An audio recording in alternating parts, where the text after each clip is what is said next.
ਨਾਨਕ ਦੇ ਕਰ ਹੱਥ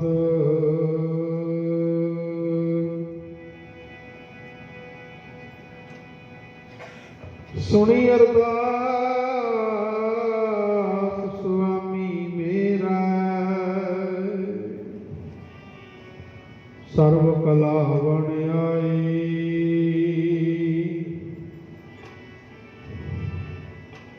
ਪ੍ਰਗਟ ਭਏ ਸਗਲੇ ਜੁਗ ਅੰਤਰ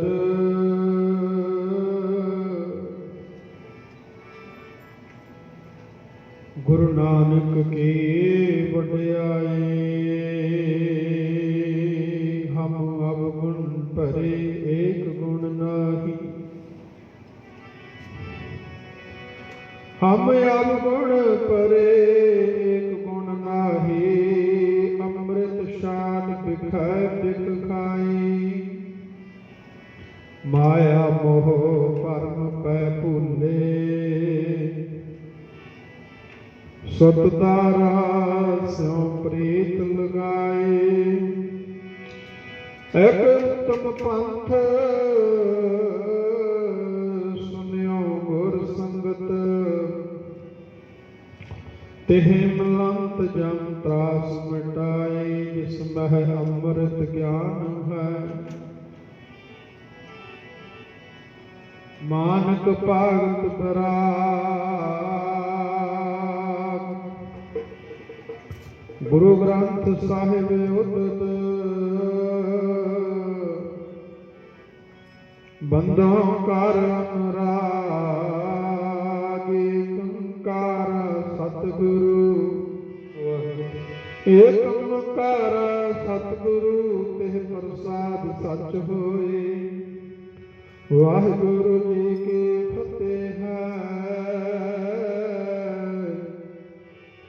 ਬਿਗਨ ਵਿਨਾਸ਼ਨ ਸੋਏ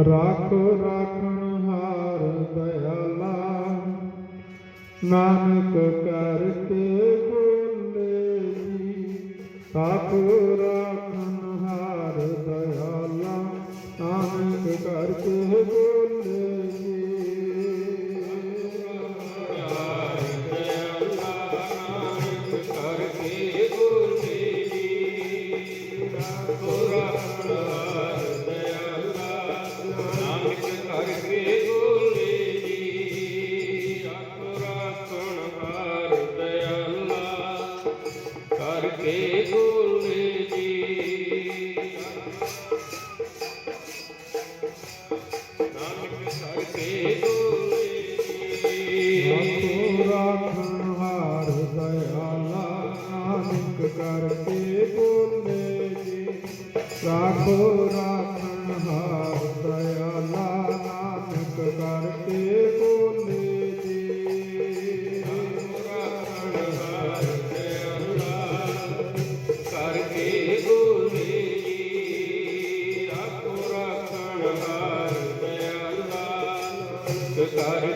ਬੋਲੇ ਜੀ ਰਾਖੋ ਰਾਖਣ ਹਾਰ ਦਇਆਲਾ ਰਾਖੋ ਰਾਖਣ ਹਾਰ ਦਇਆਲਾ ਨਾਨਕ ਕਰਕੇ ਬੋਲੇ ਜੀ ਕਰਕੇ ਬੋਲੇ ਜੀ ਨਾਨਕ ਕਰਕੇ ਬੋਲੇ ਜੀ ਕਰਕੇ ਬੋਲੇ ਜੀ ਨਾਨਕ ਕਰਕੇ ਬੋਲੇ ਜੀ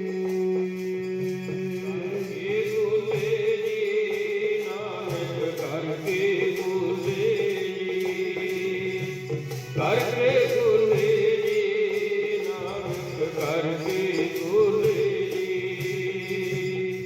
ਕਰਕੇ ਬੋਲੇ ਜੀ ਨਾਨਕ ਕਰਕੇ ਬੋਲੇ ਕਰਕੇ ਬੋਲੇ ਜੀ ਨਾਨਕ ਕਰਕੇ ਬੋਲੇ ਜੀ ਰਾਖੋ ਰਾਖਣ ਹਾਰ ਦਇਆਲਾ ਨਾਨਕ ਕਰਕੇ ਬੋਲੇ ਜੀ ਰਾਖੋ ਰਾਖਣ ਹਾਰ ਦਇਆਲਾ ਨਾਨਕ ਕਰਕੇ ਬੋਲੇ ਜੀ ਰਾਖੋ ਰਾਖਣ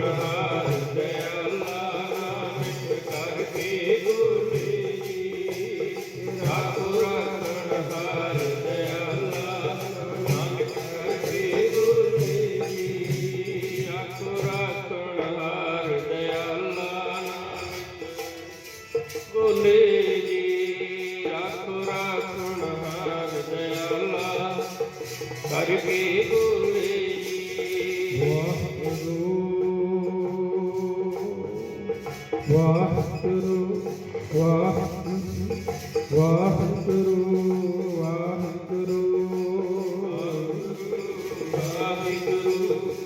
ਵਾਹਿਗੁਰੂ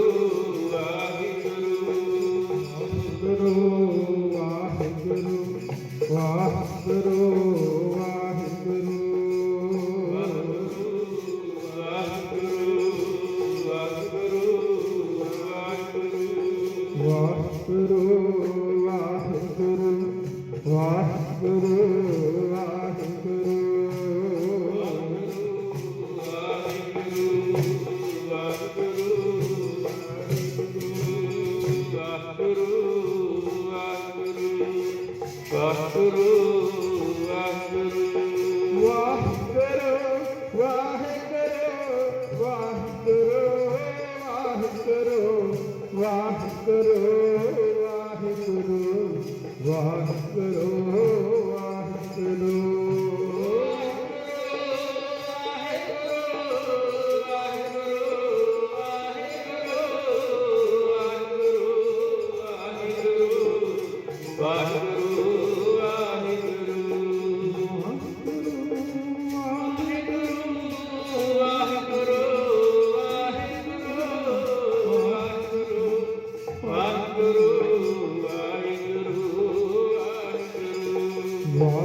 ਤੁਮ ਦਾਤੇ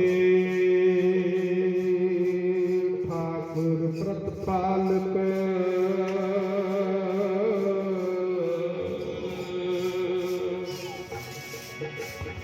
ਤੁਮ ਦਾਤੇ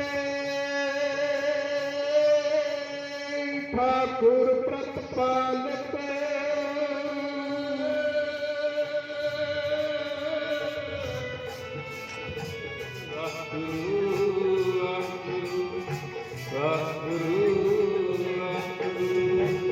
ਦਾਤੇ ਠਾਕੁਰ ਪ੍ਰਤਪਾਲਕ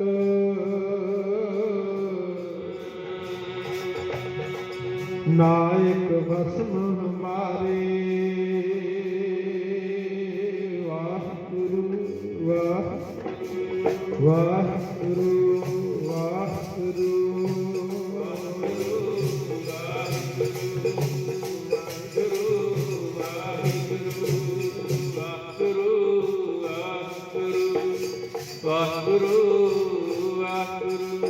ਨਿਮਖ ਨਿਮਖ ਤੁਮ ਹੀ ਪ੍ਰਤਪਾਲ ਹੋ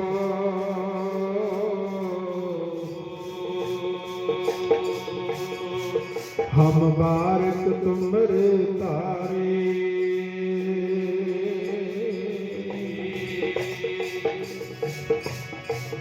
ਜਿਹਵਾ ਏਕ ਕਰਨ ਗੁਣ ਕਹੀਆ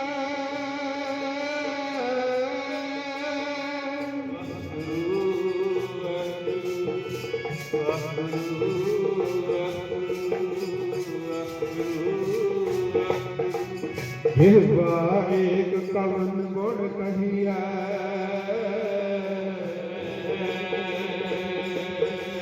ਬੇਸੁਮਾਰ ਬੇਅੰਤ ਸੁਆਮੀ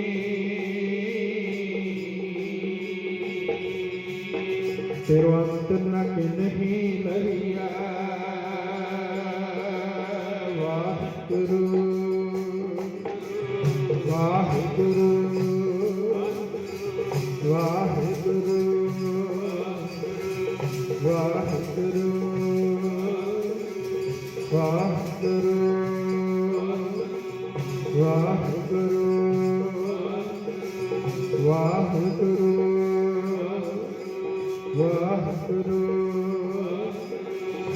ਵਾਹਿਗੁਰੂ ਵਾਹਿਗੁਰੂ ਵਾਹਿਗੁਰੂ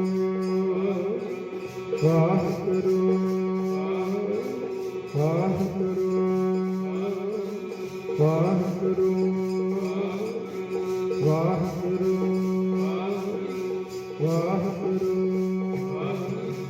ਵਾਹਿਗੁਰੂ ਵਾਹਿਗੁਰੂ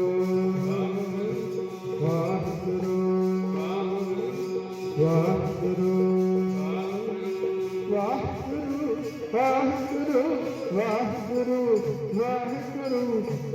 वाहिगुरु वाहिगुरु वाहिगुरु वाहिगुरु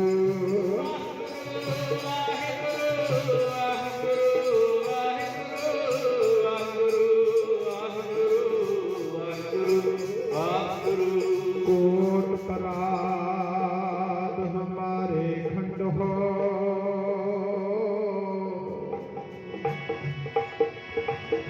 कोट पराध हमारे खंड हो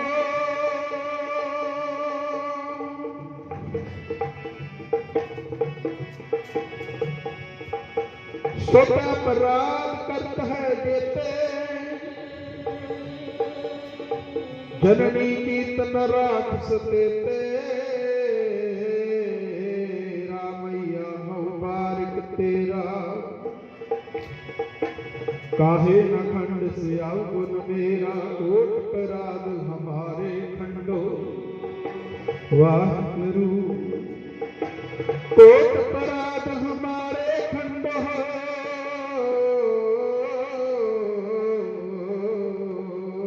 अनक विधि समझाओ हम अज्ञान अल्प मत थोरे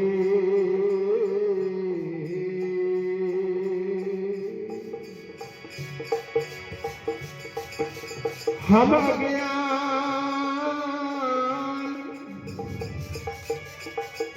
हम अवगुण पर एक गुण नाही हम अज्ञान अल्प मत थोरी हम अज्ञान अल्प मत थोरे हम आपन दुर दुर खाव तुमरी साथ तुम्हारी आशा तुम्हारी शरण तुम्हारी आशा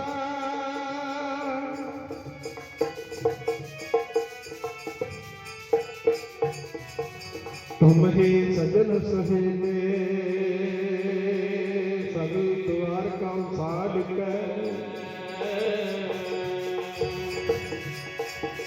सगल द्वार को साध के गए पहाड़ों द्वार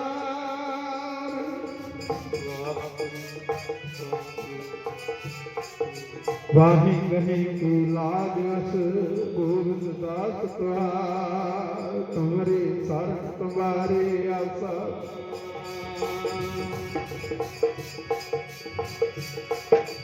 तुम्हारे साथ तुम्हारी आशा तुम ही सजन सहेले सज्जन सच्चा पातशाह सिरसा गैसा जिस पास बैठिया सो ही है किस पास बैठिया सो ही है सब न बैसा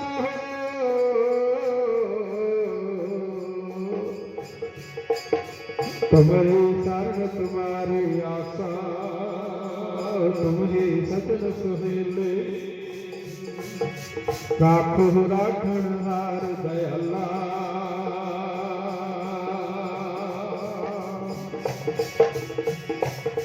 तू ठाकुर तेरा गुरु मैं यही कण तेरी तू सागर रत्नागर भवसार न जान तेरी सार न जाना तू वडता न कर मेहरमत साई कृपा की जय सामत दी जय आठ प्रहर तुम त्याई वाहिगुरु वाहिगुरु वाहिगुरु वाहिगुरु वाहिगुरु वाहिगुरु वाहिगुरु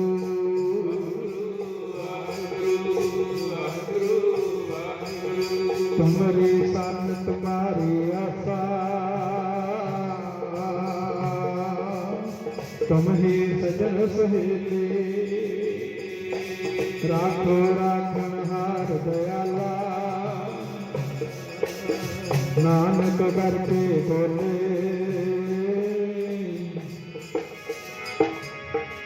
ਸਾਨੂੰ ਆਪਣੇ ਬਣਾ ਲਓ ਬੋਲੇ ਧੰਨ ਗੁਰੂ ਨਾਨਕ ਜੀ ਆਪਣੇ ਬਣਾ ਲਓ ਬੋਲੇ ਧੰਨ ਗੁਰੂ ਨਾਨਕ ਜੀ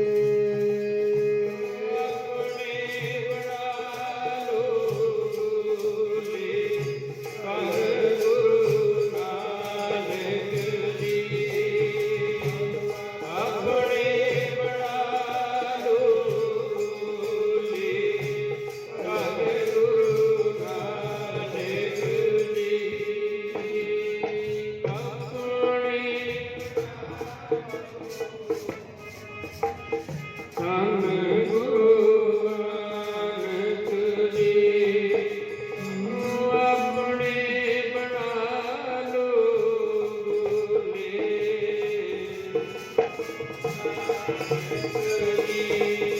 ਨੂੰ ਆਪਣੇ ਬਣਾ ਲਵੋ ਬੋਲੇ ਧੰਨ ਗੁਰੂ ਨਾਨਕ ਜੀ ਆਪਣੇ ਬਣਾ ਲਵੋ ਬੋਲੇ ਧੰਨ ਗੁਰੂ ਨਾਨਕ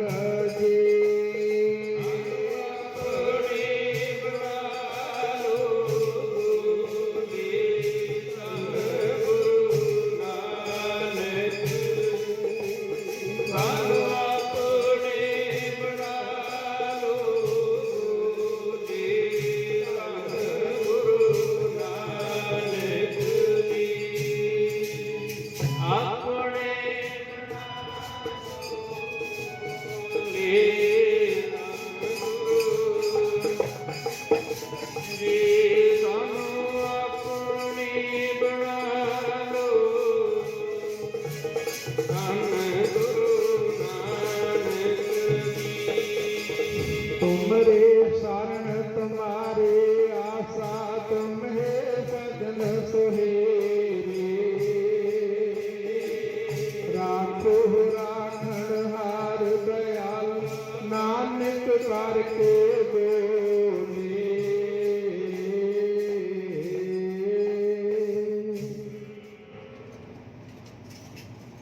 परम सत्कारयोग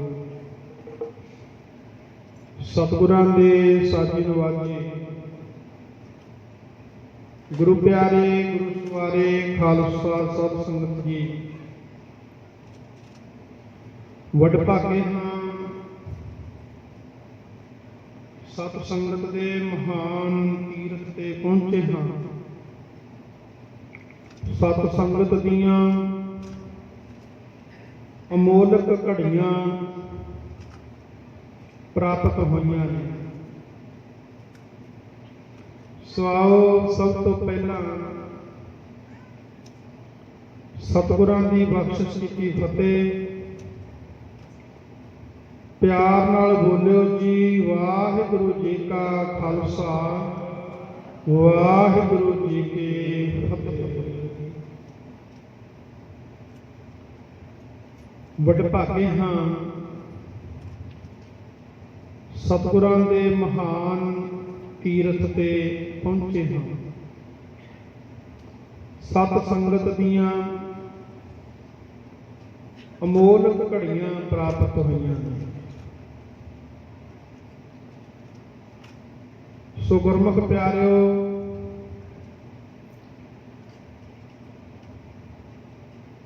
सत संगत जिहड़ी है कर्मां वालियां नूं प्राप्त होंदी है। कुसंगत थां थां ते मिल जाती है सतसंगत जिहड़ी है वो कर्मां दे नाल प्राप्त होंदी है। बड़े भाग जिन्हां दे हुंदे ने उन्हां नूं सतगुरु जी आप बुलाउंदे ने। ਪਿੱਛੇ ਵੀ ਆਪਾਂ ਗੱਲ ਕੀਤੀ ਸਿੱਖ ਬਾਰੇ ਵੀ ਕਿਸੇ ਦਾ ਕੋਈ ਪ੍ਰੋਗਰਾਮ ਹੋਵੇ ਉਹ ਆਪਾਂ ਨੂੰ ਸੱਦਾ ਦਿੰਦਾ ਵੀ ਸਾਡੇ ਪ੍ਰੋਗਰਾਮ ਆਓ। ਕਿਉਂਕਿ ਉਹਨਾਂ ਨੂੰ ਅਸੀਂ ਵੀ ਕਿਤੇ ਸੱਦਿਆ ਹੁੰਦਾ ਕਿਸੇ ਪ੍ਰੋਗਰਾਮ, ਇਸ ਕਰਕੇ ਉਹ ਸਾਨੂੰ ਸੱਦਦੇ ਨੇ। ਪਰ ਗੁਰਮੁਖ ਪਿਆਰਿਓ, ਗੁਰੂ ਘਰ ਜਿਹੜਾ ਅਸੀਂ ਬਿਨਾਂ ਸੱਦੇ ਤੋਂ ਆਉਂਦੇ ਹਾਂ, ਇੱਥੇ ਸਾਨੂੰ ਗੁਰੂ ਸੱਦਾ ਆਪ। ਪਰ ਸਾਨੂੰ ਨਹੀਂ ਉਹ ਪਤਾ ਲੱਗਦਾ ਵੀ ਸਾਨੂੰ ਕੌਣ ਬੁਲਾ ਰਿਹਾ। ਸਾਡੇ ਮਨ ਦੇ ਅੰਦਰ ਫੁਰਨਾ ਬਣ ਜਾਂਦਾ ਵੀ ਅੱਜ ਗੁਰੂ ਘਰ ਜਾਣਾ, ਅੱਜ ਸਤਸੰਗ ਸੁਣਾਂਗੇ, ਸਤਸੰਗ ਦੇ ਵਿੱਚ ਜਾਵਾਂਗੇ। ਉਹ ਜਿਹੜਾ ਫੁਰਨਾ ਉਹ ਗੁਰੂ ਪੈਦਾ ਕਰਦਾ ਅੰਦਰ ਸਾਡੇ। ਜਿਹਨੂੰ ਗੁਰੂ ਨੇ ਬੁਲਾਉਣਾ ਹੁੰਦਾ ਨਾ, ਸੱਦਣਾ ਹੁੰਦਾ, ਉਹਦੇ ਮਨ ਦੇ ਅੰਦਰ ਫੁਰਨਾ ਪੈਦਾ ਹੋ ਜਾਂਦਾ। ਕਈਆਂ ਦਾ ਸਵੇਰ ਤੋਂ ਹੀ ਫੁਰਨਾ ਬਣ ਜਾਂਦਾ ਵੀ ਅੱਜ ਗੁਰੂ ਘਰ ਜਾਵਾਂਗੇ, ਅੱਜ ਕੁਝ ਖਾਣਾ ਪੀਣਾ ਨਹੀਂ ਹੈ, ਕੁਝ ਗਲਤ ਨਾ ਖਾਧਾ ਜਾਵੇ, ਸਤਸੰਗ ਕਰਨੀ ਹੈ, ਗੁਰੂ ਘਰ ਜਾਣਾ। ਉਦੋਂ ਇਹ ਸਮਝੋ ਵੀ ਸਾਡੇ ਅੰਦਰ ਗੁਰੂ ਬੋਲ ਰਿਹਾ ਹੈ, ਸਾਡੇ ਤੇ ਗੁਰੂ ਦੀ ਕਿਰਪਾ ਹੋ ਰਹੀ ਹੈ, ਸਾਡੇ ਵੱਡੇ ਭਾਗ ਬਣ ਰਹੇ ਨੇ। ਉਸ ਸਮੇਂ ਭਾਗ ਬਣ ਗਏ ਤੇ ਉਸ ਭਾਗਾ ਕਰਕੇ ਅਸੀਂ ਸਤਸੰਗ ਦੇ ਵਿੱਚ ਆ ਗਏ। ਹੁਣ ਇੱਥੇ ਆ ਕੇ ਸਾਡੇ ਕਰਮ ਬਣ ਗਏ। ਕਰਮ ਸਾਡੇ ਇਹ ਲਿਖੇ ਗਏ ਨੇ। ਅਸੀਂ ਜੋ ਕਰਮ ਕੀਤੇ ਨੇ ਗੁਰੂ ਘਰ ਦੇ ਵਿੱਚ ਆ ਕੇ, ਜੋ ਕਰਮ ਅਸੀਂ ਕਰਦੇ ਹਾਂ ਉਹ ਲਿਖਿਆ ਜਾਂਦਾ। ਜੇ ਹੱਥਾਂ ਨਾਲ ਸੇਵਾ ਕੀਤੀ ਆ ਉਹ ਵੀ ਲਿਖਿਆ ਜਾਣਾ, ਅੱਖਾਂ ਨਾਲ ਬਾਣੀ ਪੜ੍ਹੀ ਆ ਇਹ ਵੀ ਲਿਖੀ ਜਾਣੀ ਹੈ। ਜੇ ਅਸੀਂ ਗੁਰੂ ਘਰ ਦੇ ਵਿੱਚ ਅੱਖਾਂ ਦੇ ਨਾਲ ਆ ਕੇ ਕੁਝ ਗਲਤ ਵੇਖਿਆ ਤਾਂ ਉਹ ਵੀ ਲਿਖਿਆ ਜਾਣਾ। ਜੇ ਗੁਰੂ ਘਰ ਦੇ ਵਿੱਚ ਆ ਕੇ ਅਸੀਂ ਆਪਣੀ ਜੀਭ ਨਾਲ, ਰਸਨਾ ਨਾਲ ਕਿਸੇ ਨੂੰ ਗਲਤ ਬੋਲਿਆ ਤਾਂ ਉਹ ਵੀ ਲਿਖਿਆ ਜਾਣਾ। ਇੱਥੇ ਸਭ ਕੁਝ ਲਿਖਿਆ ਜਾਣਾ। ਇਹ ਤਾਂ ਸਾਡੀ ਮਰਜ਼ੀ ਹੈ ਵੀ ਅਸੀਂ ਬੀਜ ਕਿਹੋ ਜਿਹਾ ਬੀਜਣਾ। ਸਾਡਾ ਜਿਹੜਾ ਸਰੀਰ ਆ ਨਾ, ਇਹ ਸਰੀਰ ਰੂਪੀ ਇੱਕ ਧਰਤੀ ਹੈ, ਇਹਦੇ ਵਿੱਚ ਕਰਮਾਂ ਰੂਪੀ ਬੀਜ ਬੀਜਣਾ। ਉਹ ਸਾਡੀ ਮਰਜ਼ੀ ਹੈ ਵੀ ਜਿਹੋ ਜਿਹਾ ਅਸੀਂ ਬੀਜਾਂਗੇ, ਤੇ ਜੈਸਾ ਬੀਜੇਗਾ ਵੱਢੇਗਾ ਮਾਣਾ ਮੇਰਿਆ, ਫਲ ਤੇਰੇ ਕਰਮਾਂ। ਇਹ ਹੁਣ ਅਸੀਂ ਵੇਖਣਾ ਵੀ ਕਿਹੜਾ ਕਰਮ ਬੀਜਣਾ। ਸੋ ਪਿਆਰਿਓ, ਆਪਣਾ ਕੋਈ ਕਰਮ ਚੰਗਾ ਕੀਤਾ ਜਿਹਦੇ ਕਰਕੇ ਗੁਰੂ ਦੀ ਹਜ਼ੂਰੀ ਦੇ ਵਿੱਚ ਬੈਠੇ। ਇੱਥੇ ਬੈਠਣਾ ਵੀ ਹਰ ਇੱਕ ਨੂੰ ਨਸੀਬ ਨਹੀਂ ਹੁੰਦਾ। ਗੁਰੂ ਦੇ ਕੋਲ ਕੋਈ ਚੰਗੇ ਕਰਮਾਂ ਦੀ ਨਿਸ਼ਾਨੀ ਹੁੰਦੀ ਹੈ। ਸਤਿਗੁਰੂ ਜੀ ਨੇ ਬੜੀ ਰਹਿਮਤ ਕੀਤੀ ਆਪਣੇ ਉੱਪਰ। ਹਫ਼ਤਾਵਾਰੀ ਸਮਾਗਮ ਜੋ ਇਸ ਸਥਾਨ ਦੀ ਮਰਿਆਦਾ ਚੱਲੀ ਆਉਂਦੀ ਹੈ, ਸੋ ਉਸ ਦੇ ਮੁਤਾਬਕ ਇਹ ਪ੍ਰੋਗਰਾਮ ਰਚੇ ਜਾਂਦੇ ਨੇ, ਪ੍ਰਬੰਧਕ ਬਣਾਉਂਦੇ ਨੇ, ਸੰਗਤਾਂ ਸਹਿਯੋਗ ਦਿੰਦੀਆਂ ਨੇ ਨਾਲ। ਤੇ ਸਤਿਗੁਰੂ ਦੀ ਰਹਿਨੁਮਾਈ ਦੇ ਹੇਠ ਧੰਨ ਗੁਰੂ ਗ੍ਰੰਥ ਸਾਹਿਬ ਜੀ ਦੀ ਕਿਰਪਾ ਨਾਲ ਇਹ ਸਾਰੇ ਪ੍ਰੋਗਰਾਮ ਚੱਲ ਰਹੇ। ਸੋ ਅੱਜ ਆਪਾਂ ਕੋਸ਼ਿਸ਼ ਕਰਦੇ ਹਾਂ, ਹਰ ਇੱਕ ਮਹੀਨੇ ਕੋਸ਼ਿਸ਼ ਹੁੰਦੀ ਆ ਵੀ ਜਿਹੜਾ ਮਹੀਨਾ ਚੱਲਦਾ ਸ਼ੁਰੂ ਹੁੰਦਾ ਵੀ ਉਸ ਮਹੀਨੇ ਦੀ ਆਪਾਂ ਕਥਾ ਵਿਚਾਰ ਕਰਦੇ ਹਾਂ। ਹੁਣ ਮਾਘ ਦਾ ਮਹੀਨਾ ਸ਼ੁਰੂ ਹੋਇਆ। ਅੱਜ ਆਪਾਂ ਮਾਘ ਦੇ ਮਹੀਨੇ ਦੀ ਕਥਾ ਕਰਾਂਗੇ। ਜਿੰਨੀ ਕੁ ਮਹਾਰਾਜ ਜੀ ਨੇ ਮਤ ਬੁੱਧ ਬਖਸ਼ੀ ਹੈ, ਉਸ ਤੁਸ ਬੁੱਧੀ ਦੇ ਅਨੁਸਾਰ ਯਤਨ ਕਰਾਂਗੇ। ਤੇ ਗੁਰਮੁਖ ਪਿਆਰਿਓ, ਗੁਰਬਾਣੀ ਦੇ ਅਰਥ ਜਿਹੜੇ ਨੇ ਅੱਗੇ ਵੀ ਆਪਾਂ ਗੱਲ ਕਰਦੇ ਹਾਂ, ਵਿਦਵਾਨਾਂ ਨੇ ਲਿਖੇ ਨੇ। ਜਿੰਨੀ ਕਿਸੇ ਦੀ ਸੋਚ ਹੈ, ਬੁੱਧੀ ਹੈ, ਆਪੋ ਆਪਣੀ ਮਤ ਦੇ ਅਨੁਸਾਰ ਜਿੰਨਾ ਵੀ ਕਿਸੇ ਨੂੰ ਅਨੁਭਵ ਹੋਇਆ ਹੈ, ਉਹਨਾਂ ਨੇ ਗੁਰਬਾਣੀ ਦੇ ਅਰਥ ਲਿਖੇ ਨੇ, ਸਟੀਕ ਮਿਲਦੇ ਨੇ। ਸੋ ਗੁਰਮੁਖ ਪਿਆਰਿਓ, ਜਿੰਨਾ ਕੁ ਆਪਾਂ ਪੜ੍ਹਦੇ ਹਾਂ ਜਾਂ ਸੁਣਦੇ ਹਾਂ ਮਹਾਂਪੁਰਖਾਂ ਦੀਆਂ ਕਥਾ ਵਿਚਾਰਾਂ, ਉਸ ਤੁਸ ਬੁੱਧੀ ਦੇ ਅਨੁਸਾਰ ਅੱਜ ਆਪਾਂ ਮਾਘ ਦੇ ਮਹੀਨੇ ਦੀ ਕਥਾ ਵਿਚਾਰ ਕੀਰਤਨ ਦੁਆਰਾ ਕੋਸ਼ਿਸ਼ ਕਰਦੇ ਹਾਂ। ਸੋ ਆਪ ਸਭ ਸੰਗਤਾਂ ਨੂੰ ਬੇਨਤੀ ਹੈ, ਨਿਮਰਤਾ ਦੇ ਸਹਿਤ ਇਕਾਗਰਤਾ ਬਣਾ ਕੇ ਸੋ ਗੁਰਮੁਖ ਪਿਆਰਿਓ ਕਥਾ ਵਿਚਾਰ ਸਰਵਣ ਕਰੀਏ ਤੇ ਸਾਰੇ ਇੱਕ ਵਾਰੀ ਰਸਨਾ ਨੂੰ ਕਰੋ ਪਵਿੱਤਰ। ਆਖੋ ਸਤਿਨਾਮ ਸ੍ਰੀ ਵਾਹਿਗੁਰੂ ਜੀ। ਵਾਹਿਗੁਰੂ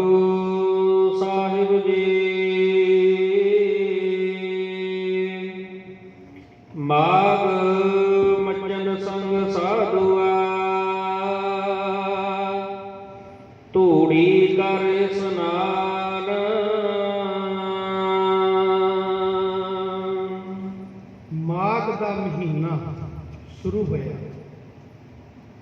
गुरमुख प्यारो दिन सारे चंगे हुंदे ने, आपां पिछले दिनां दे विच विचार कीता। कोई दिन चंगा माड़ा नहीं हुंदा, कोई थित चंगी माड़ी नहीं हुंदी, कोई भी महीना चंगा माड़ा नहीं हुंदा। चंगा माड़ा की हुंदा, वो साडी अपनी सोच हुंदी है। साडी सोच किहो जी है। महीने आउंदे जांदे ने, साल भी आई जाते हैं, दिन लंघी जाते हैं, पर जिहड़ी साडी सोच है वो उत्थे दी उत्थे ही खड़ी है। हुण आपां कल नूं अखंड पाठ साहिब प्रकाश करने, हर महीने अखंड पाठ साहिब प्रकाश करते हैं, पर असीं अपनी सोच नूं बदलण की कोशिश भी करिए। साडी जिहड़ी सोच उत्थे ही खड़ी है। किन्ने साल हो गए ने, किसी की 40 साल की उम्र है, किसी की 30 की है, किसी की 20 की है, किसी की 50 की है। तो 12 माह तो सारे ही सुनते हैं, इत्थे भी सुनते हैं। आप इंडिया कितना स्पीकर के 12 माह के पाठ होंगे हैं। छोटे होंगे तो आप सुनते आ रहे हैं 12 माह का पाठ।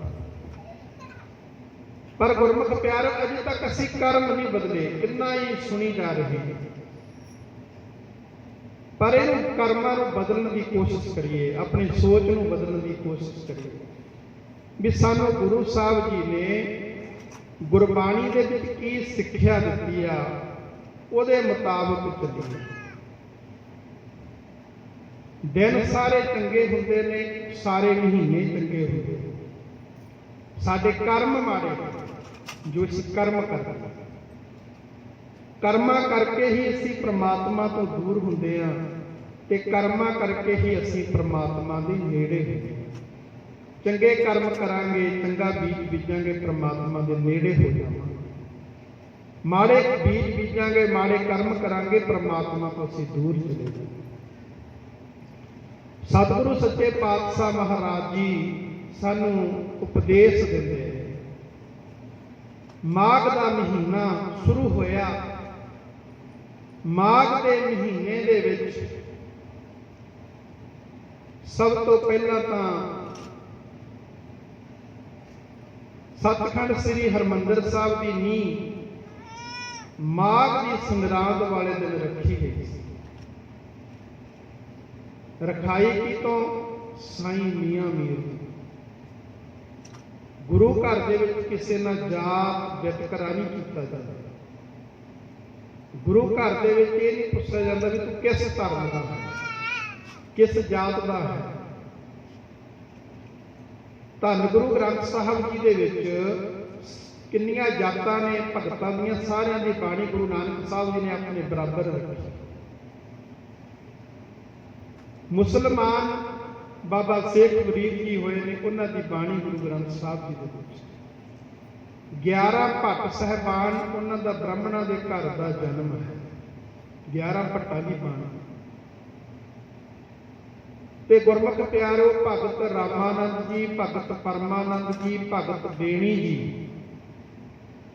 भगत त्रिलोचन जी, इन्हां दा सारियां दा ब्राह्मणां दे घर दा जन्म है। बाणी गुरु ग्रंथ साहब दे विच दर्ज है। भगत रविदास जी चमड़े का काम करते सन, चमार सन, उन्हां दी बाणी गुरु ग्रंथ साहब जी। भगत सदना जी कसाई सन, जो गुरमुख प्यारिओ मांस बेचते सन वड वड के, ते उन्हां दी बाणी गुरु ग्रंथ साहब दे विच दर्ज है। इत्थे गुरमुख प्यारिओ ये नहीं वेख्या गया भी तू काम किहड़ा करदा, ये नहीं वेख्या तेरा कित्ता की है, पर इत्थे वेख्या गया भी तेरे अनुभव की ने, तेरा अंदर की है। जिहो जे किसी के अनुभव सन, उन्होंने वो बोल उच्चारण किए, उन्होंने बोलों को गुरु ग्रंथ साहब जी दे विच गुरु साहब ने दर्ज किया। उन्होंने सोच को गुरु ग्रंथ साहब दे विच दर्ज किया भगत साहबाना। सो सतगुरां ने सचखंड श्री हरमंदिर साहब की नींह रखी, ते नींह रखाई साईं मियां मीर जी के पास। उस दिन माघ की संगरांद सी। दूसरा, असी माघ के महीने नूं मनदे हां ਪਰ ਗੁਰਮੁਖ ਪਿਆਰਿਓ, ਗੁਰੂ ਘਰ ਦੇ ਵਿੱਚ ਜੇ ਆਪਾਂ ਗੁਰੂ ਸਾਹਿਬ ਦੀ ਬਾਣੀ ਦੇ ਅਨੁਸਾਰ ਦੇਖੀਏ, ਇਹ ਸੰਗਰਾਂਦ, ਮੱਸਿਆ, ਪੂਰਨਮਾਸੀਆਂ, ਇਹਨਾਂ ਦਾ ਕੋਈ ਉਹ ਨਹੀਂ ਹੈ। ਪਰ ਇਹਨਾਂ ਦਾ ਇੱਕ ਮਤਲਬ ਇਹ ਆ ਵੀ ਜਿਹੜੇ ਸਾਡੇ ਲੋਕ ਨੇ ਵੀ ਇਹ ਭਟਕ ਕੇ ਕਿਸੇ ਹੋਰ ਪਾਸੇ ਨਾ ਚਲੇ ਜਾਣ, ਅਨਮਤਾਂ ਨੂੰ ਨਾ ਪੂਜਨ ਮੰਨਣ ਲੱਗ ਜਾਣ। ਸੰਗਰਾਂਦ, ਮੱਸਿਆ ਦਾ ਬਹਾਨਾ ਬਣਾ ਕੇ ਗੁਰੂ ਘਰ ਦੇ ਵਿੱਚ ਇਕੱਠ ਕੀਤੇ ਜਾਂਦੇ ਸੀ, ਜਿੱਥੇ ਸਤਸੰਗ ਹੁੰਦੀ ਸੀ ਤੇ ਪਰਮਾਤਮਾ ਦੀ ਗੱਲ ਕੀਤੀ ਜਾਂਦੀ ਸੀ ਤੇ ਲੋਕਾਂ ਨੂੰ ਸੱਚ ਦਾ ਗਿਆਨ ਵੰਡਿਆ ਜਾਂਦਾ। ਸਿਰਫ ਮਤਲਬ ਇਹੀ ਹੁੰਦਾ ਸੰਗਰਾਂਦ ਤੇ ਆਉਣਾ। ਪਰ ਅਸੀਂ ਕੀ ਸਮਝਦੇ ਵੀ ਅਸੀਂ ਸੰਗਰਾਂਦ ਤੇ ਜਾਏ ਜੀ, ਅਸੀਂ ਕਥਾ ਸੁਣਿਆ ਜੀ, ਅਸੀਂ ਇਸ ਤਰ੍ਹਾਂ ਕਰ ਲਿਆ, ਪਤਾ ਨਹੀਂ ਸਾਡਾ ਕੀ ਬਣ ਜਾਵੇਗਾ, ਕੀ ਹੋ ਜਾਵੇਗਾ। ਪਰ ਪਿਆਰਿਓ, ਅਸੀਂ ਸਾਡੇ ਲਈ ਸਦਾ ਹੀ ਸੰਗਰਾਂਦ ਆ, ਸਾਡੇ ਲਈ ਸਦਾ ਹੀ ਪੂਰਨਮਾਸੀ ਆ। ਤੇ ਜੇ ਅਸੀਂ ਗੁਰੂ ਦੇ ਗਿਆਨ ਨੂੰ ਸਮਝੀਏ, ਗੁਰਬਾਣੀ ਨੂੰ ਸਮਝਣ ਦੀ ਕੋਸ਼ਿਸ਼ ਕਰੀਏ। ਬੜੇ ਲੋਕ ਨੇ ਤੀਰਥਾਂ ਤੇ ਨਹਾਉਂਦੇ ਫਿਰਦੇ ਨੇ, ਜਾਈ ਜਾਂਦੇ ਨੇ। ਕੋਈ ਕਹਿੰਦਾ ਜੀ ਮੈਂ 10 ਵਾਰੀ ਹਜ਼ੂਰ ਸਾਹਿਬ ਜਾਇਆ, ਕੋਈ ਕਹਿੰਦਾ ਮੈਂ ਇੰਨੇ ਵਾਰੀ ਪਟਨਾ ਸਾਹਿਬ ਜਾਇਆ, ਕੋਈ ਕਹਿੰਦਾ ਮੇਰਾ ਪਤਾ ਹੀ ਨਹੀਂ ਮੈਂ ਅੰਮ੍ਰਿਤਸਰ ਕਿੰਨੇ ਵਾਰੀ ਜਾਇਆ। ਪਰ ਲੈ ਕੇ ਕੀ ਆਇਆ ਉੱਥੋਂ? ਕੁਛ ਲੈ ਕੇ ਨਹੀਂ ਆਇਆ। ਅੰਮ੍ਰਿਤਸਰ ਸਾਹਿਬ ਗਿਆ ਸੀ, ਪਟਨਾ ਸਾਹਿਬ ਗਿਆ ਸੀ, ਹਜ਼ੂਰ ਸਾਹਿਬ ਗਿਆ ਸੀ, ਕੁਛ ਲਿਆ ਵੀ ਆ ਉੱਥੋਂ? ਕੀ ਸਿੱਖਿਆ ਲਈ ਆ ਹਜ਼ੂਰ ਸਾਹਿਬ ਜਾ ਕੇ? ਤੇ ਗੁਰਮੁਖ ਪਿਆਰੋ, ਜੇ ਅਸੀਂ ਜਾਣਦੇ ਆ ਨਾ ਕਿਸੇ ਤੀਰਥ ਸਥਾਨ ਤੇ ਜਾਣਾ ਕੋਈ ਮਾੜਾ ਨਹੀਂ। ਗੁਰੂ ਸਾਹਿਬ ਜਿੱਥੇ ਜਾਏ ਵਾਹ ਮੇਰਾ ਸਤਿਗੁਰੂ, ਸੋ ਥਾਨ ਸੁਹਾਵਾ ਰਾਮ ਰਾਜੇ। ਜਿੱਥੇ ਗੁਰੂ ਸਾਹਿਬ ਬੈਠੇ ਥਾਂ ਸੋਭਨੀਕ ਹੋ ਗਏ ਨੇ। ਅਸਲ ਤੀਰਥ ਉਹ ਹੁੰਦਾ ਜਿੱਥੇ ਨਾਮ ਦੀ ਗੱਲ ਕੀਤੀ ਜਾਂਦੀ ਹੈ। ਮਾਰੇ ਕਦੇ ਤੀਰਥ ਨਹਾਵਣ ਜਾਓ, ਜਾਓ ਤੀਰਥ ਤੇ, ਪਰ ਕਿਹੜੇ ਤੀਰਥ ਤੇ ਜਾਣਾ? ਤੀਰਥ ਨਾਮ ਹੈ, ਜਿੱਥੇ ਨਾਮ ਦੀ ਗੱਲ ਹੈ, ਉਹ ਤੀਰਥ ਹੈ। ਮਾਘ ਦੇ ਮਹੀਨੇ ਲੋਕ ਪ੍ਰਾਗ ਰਾਜ ਤੇ ਇਸ਼ਨਾਨ ਕਰਨ ਜਾਣਾ। ਵੱਡੇ ਵੱਡੇ ਉਸ ਸਮੇਂ ਦੇ ਹਿੰਦੂ ਮਤ ਦੇ ਤੀਰਥ 68 ਮੰਨੇ ਗਏ ਸਨ। ਤੀਰਥ ਬੜੇ ਸਨ। ਭਾਰਤ ਦੇਸ਼ ਸਾਡਾ ਤੀਰਥਾਂ ਦਾ, ਰਿਸ਼ੀ ਮੁਨੀਆਂ ਦਾ ਦੇਸ਼ ਮੰਨਿਆ ਗਿਆ, ਪੀਰ ਪੈਗੰਬਰਾਂ ਦਾ ਦੇਸ਼ ਮੰਨਿਆ ਗਿਆ। ਇੰਨੇ ਪੀਰ ਪੈਗੰਬਰ, ਔਲੀਏ, ਅਵਤਾਰ, ਰਿਸ਼ੀ ਮੁਨੀ ਕਿਸੇ ਹੋਰ ਦੇਸ਼ ਦੇ ਵਿੱਚ ਨਹੀਂ ਹੋਏ ਜਿੰਨੇ ਸਾਡੇ ਭਾਰਤ ਦੀ ਧਰਤੀ ਤੇ ਹੋਏ। ਸਭ ਨੇ ਜਪ ਤਪ ਕੀਤੇ ਨਦੀਆਂ ਨਾਲਿਆਂ ਦੇ ਕਿਨਾਰਿਆਂ ਤੇ ਬੈਠ ਕੇ। ਕਿਉਂ? ਕਿਉਂਕਿ ਉੱਥੇ ਪਾਣੀ ਦਾ ਪ੍ਰਬੰਧ ਸੀ ਤੇ ਉਹਨਾਂ ਉੱਥੇ ਫਿਰ ਥੋੜੇ ਥੋੜੇ ਘਰ ਵਸਣੇ ਸ਼ੁਰੂ ਹੋ ਗਏ, ਉਹ ਸ਼ਹਿਰ ਬਣ ਗਏ ਤੇ ਗੁਰਮੁਖ ਪਿਆਰਿਓ ਤੀਰਥਾਂ ਦੇ ਨਾਮ ਦਿੱਤੇ ਗਏ। ਤੇ ਉਹਨਾਂ ਤੀਰਥਾਂ ਦੇ ਵਿੱਚੋਂ ਮਹਾਨ ਤੀਰਥ 68 ਮੰਨੇ ਗਏ ਸਨ ਸਨਾਤਨ ਮਤ ਦੇ ਅਨੁਸਾਰ। ਪਰ ਗੁਰੂ ਸਾਹਿਬ ਜੀ ਨੇ ਸਾਨੂੰ ਉਪਦੇਸ਼ ਦਿੱਤਾ। ਉਪਦੇਸ਼ ਕੀ ਦਿੱਤਾ? ਗੁਰੂ ਸਾਹਿਬ ਕਹਿੰਦੇ ਤੀਰਥ ਬੜੇ ਨੇ। ਸੁਣਿਓ ਕੀ ਕਹਿੰਦੇ ਨੇ ਮਹਾਰਾਜ। ਮਹਾਰਾਜ ਕਹਿੰਦੇ ਨਾਵਣ ਕੋ ਤੀਰਥ ਕਣੇ ਮਨ ਬਉਰਾਰੇ, ਪੂਜਨ ਕੋ ਬਹੁ ਦੇਵ। ਬਉਰਾ ਕਹਿੰਦੇ ਕਮਲੇ, ਪਾਗਲ। ਉਹ ਕਹਿੰਦੇ ਕਮਲਿਆ ਮਨਾ, ਨਹਾਉਣ ਵਾਸਤੇ ਤੀਰਥ ਬੜੇ ਨੇ। ਨਹਾਵਣ ਕੋ ਤੀਰਥ ਘਣੇ, ਘਣੇ ਦਾ ਮਤਲਬ ਬਹੁਤੇ।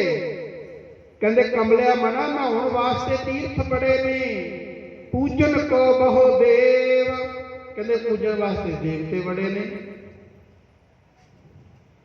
ਕਹੋ ਕਬੀਰ ਛੂਟਣ ਨਹੀਂ ਮਨ ਬਉਰਾਰੇ, ਛੂਟਣ ਹਰ ਕੀ ਸੇਵ। ਕਹਿੰਦੇ ਕਹੋ ਕਬੀਰ, ਕਬੀਰ ਸਾਹਿਬ ਕਹਿੰਦੇ ਨੇ ਕਹੋ ਕਬੀਰ ਛੂਟਣ ਨਹੀਂ ਮਨ ਬਉਰਾਰੇ। ਕਮਲਿਆ ਮਨਾ, ਤੀਰਥਾਂ ਤੇ ਨਹਾ ਕੇ ਤੇਰਾ ਛੁਟਕਾਰਾ ਨਹੀਂ ਹੋਣਾ। ਇਹ ਕਬੀਰ ਸਾਹਿਬ ਦੇ ਗੁਰੂ ਗ੍ਰੰਥ ਸਾਹਿਬ ਜੀ ਦੇ ਬਚਨ ਨੇ, ਮੈਂ ਆਪਦੇ ਕੋਲੋਂ ਨਹੀਂ ਕੁਝ ਕਹਿ ਰਿਹਾ। ਕਹੋ ਕਬੀਰ ਛੂਟਣ ਨਹੀਂ ਮਨ ਬਉਰਾਰੇ, ਛੂਟਣ ਹਰ ਕੀ ਸੇਵ। ਕਹਿੰਦੇ ਤੇਰਾ ਛੁਟਕਾਰਾ ਹਰੀ ਦੀ ਸੇਵਾ ਕਰਕੇ ਹੋਣਾ। ਉਹ ਹਰੀ ਦੀ ਸੇਵਾ ਕਿਹੜੀ ਆ? ਹਰ ਕੀ ਟਹਿਲ ਕਮਾਵਣੀ, ਜਪੀਏ ਪ੍ਰਭ ਕਾ ਨਾਮ। ਹਰੀ ਦੀ ਸੇਵਾ ਇਹ ਹੈ, ਪਰਮੇਸ਼ਰ ਦਾ ਨਾਮ ਜਪਣਾ, ਬੰਦਗੀ ਕਰਨਾ, ਸਭ ਤੋਂ ਵੱਡੀ ਸੇਵਾ। ਪਰਮੇਸ਼ਰ ਦੀ ਬੰਦਗੀ ਕਰਾਂਗੇ ਸਾਡਾ ਛੁਟਕਾਰਾ ਹੋ ਜਾਵੇ। ਨਹਾਉਣ ਦੇ ਨਾਲ, ਤੀਰਥਾਂ ਤੇ ਨਹਾਉਣ ਦੇ ਨਾਲ ਅੰਦਰੋਂ ਮੈਲ ਨਹੀਂ ਜਾਂਦੀ ਹੈਗੀ।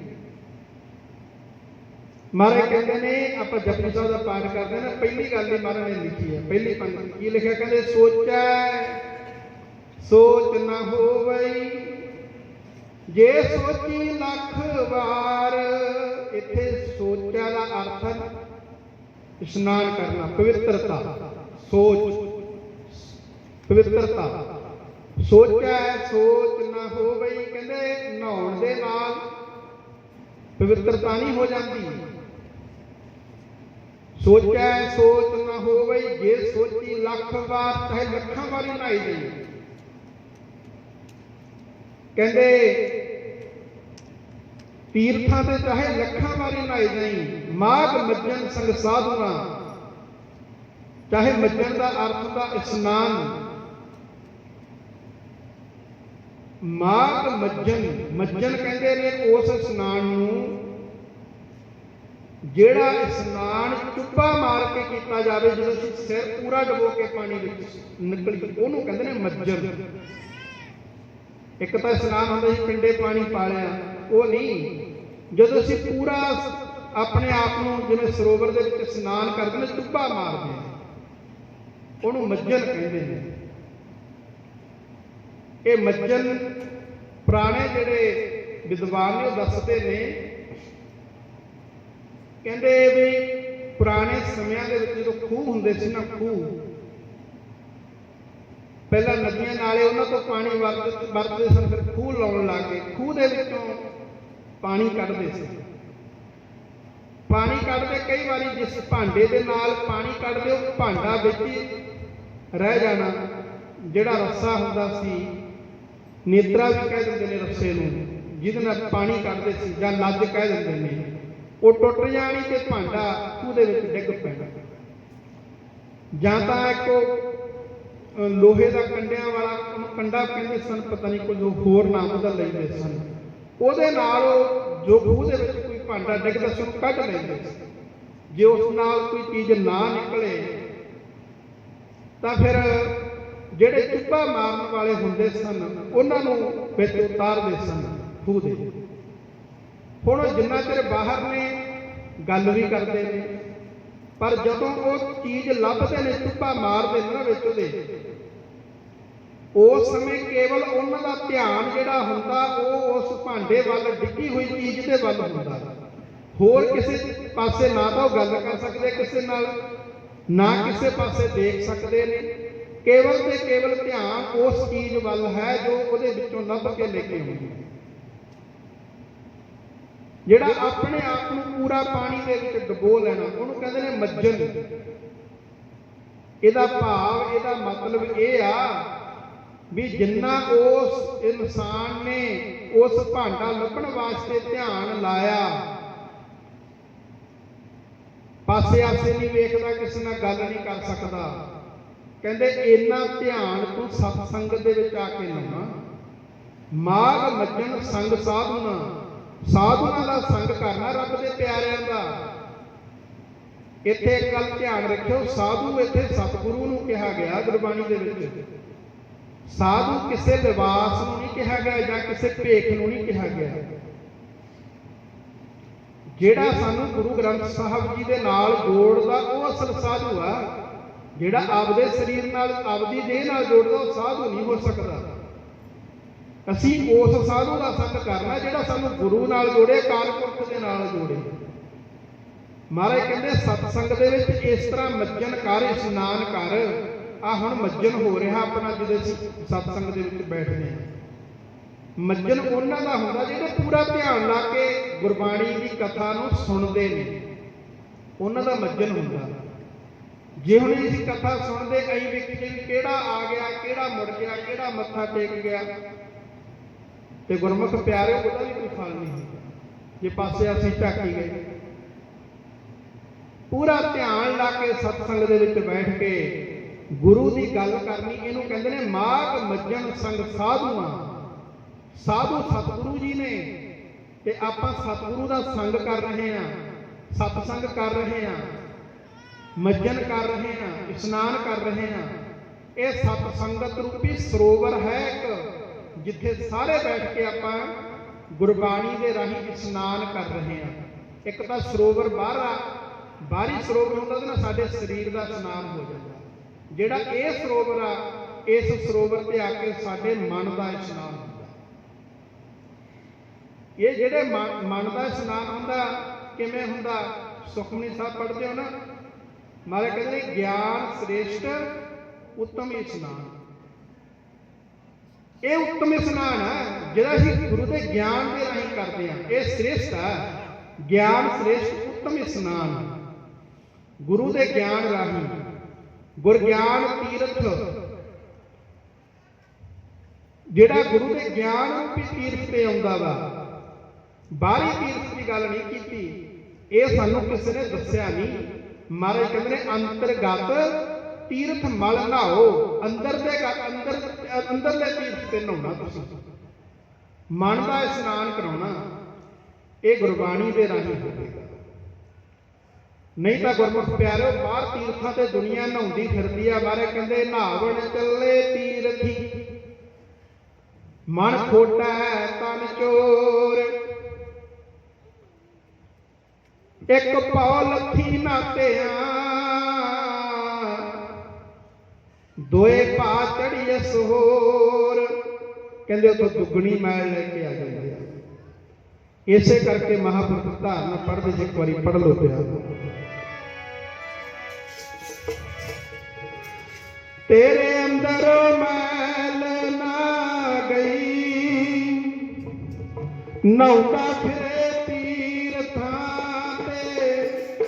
ਅੰਦਰੋਂ ਮੈਲ ਨਾ ਗਈ, ਨਹਾਉਂਦਾ ਫਿਰੇ ਤੀਰਥਾਂ ਤੇ।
ਇਸ ਕਰਕੇ ਮਹਾਰਾਜ ਕਹਿੰਦੇ ਨੇ ਨਹਾਵਣ ਚੱਲੇ ਤੀਰਥੀ, ਮਨ ਖੋਟਾ ਤਨ ਚੋਰ।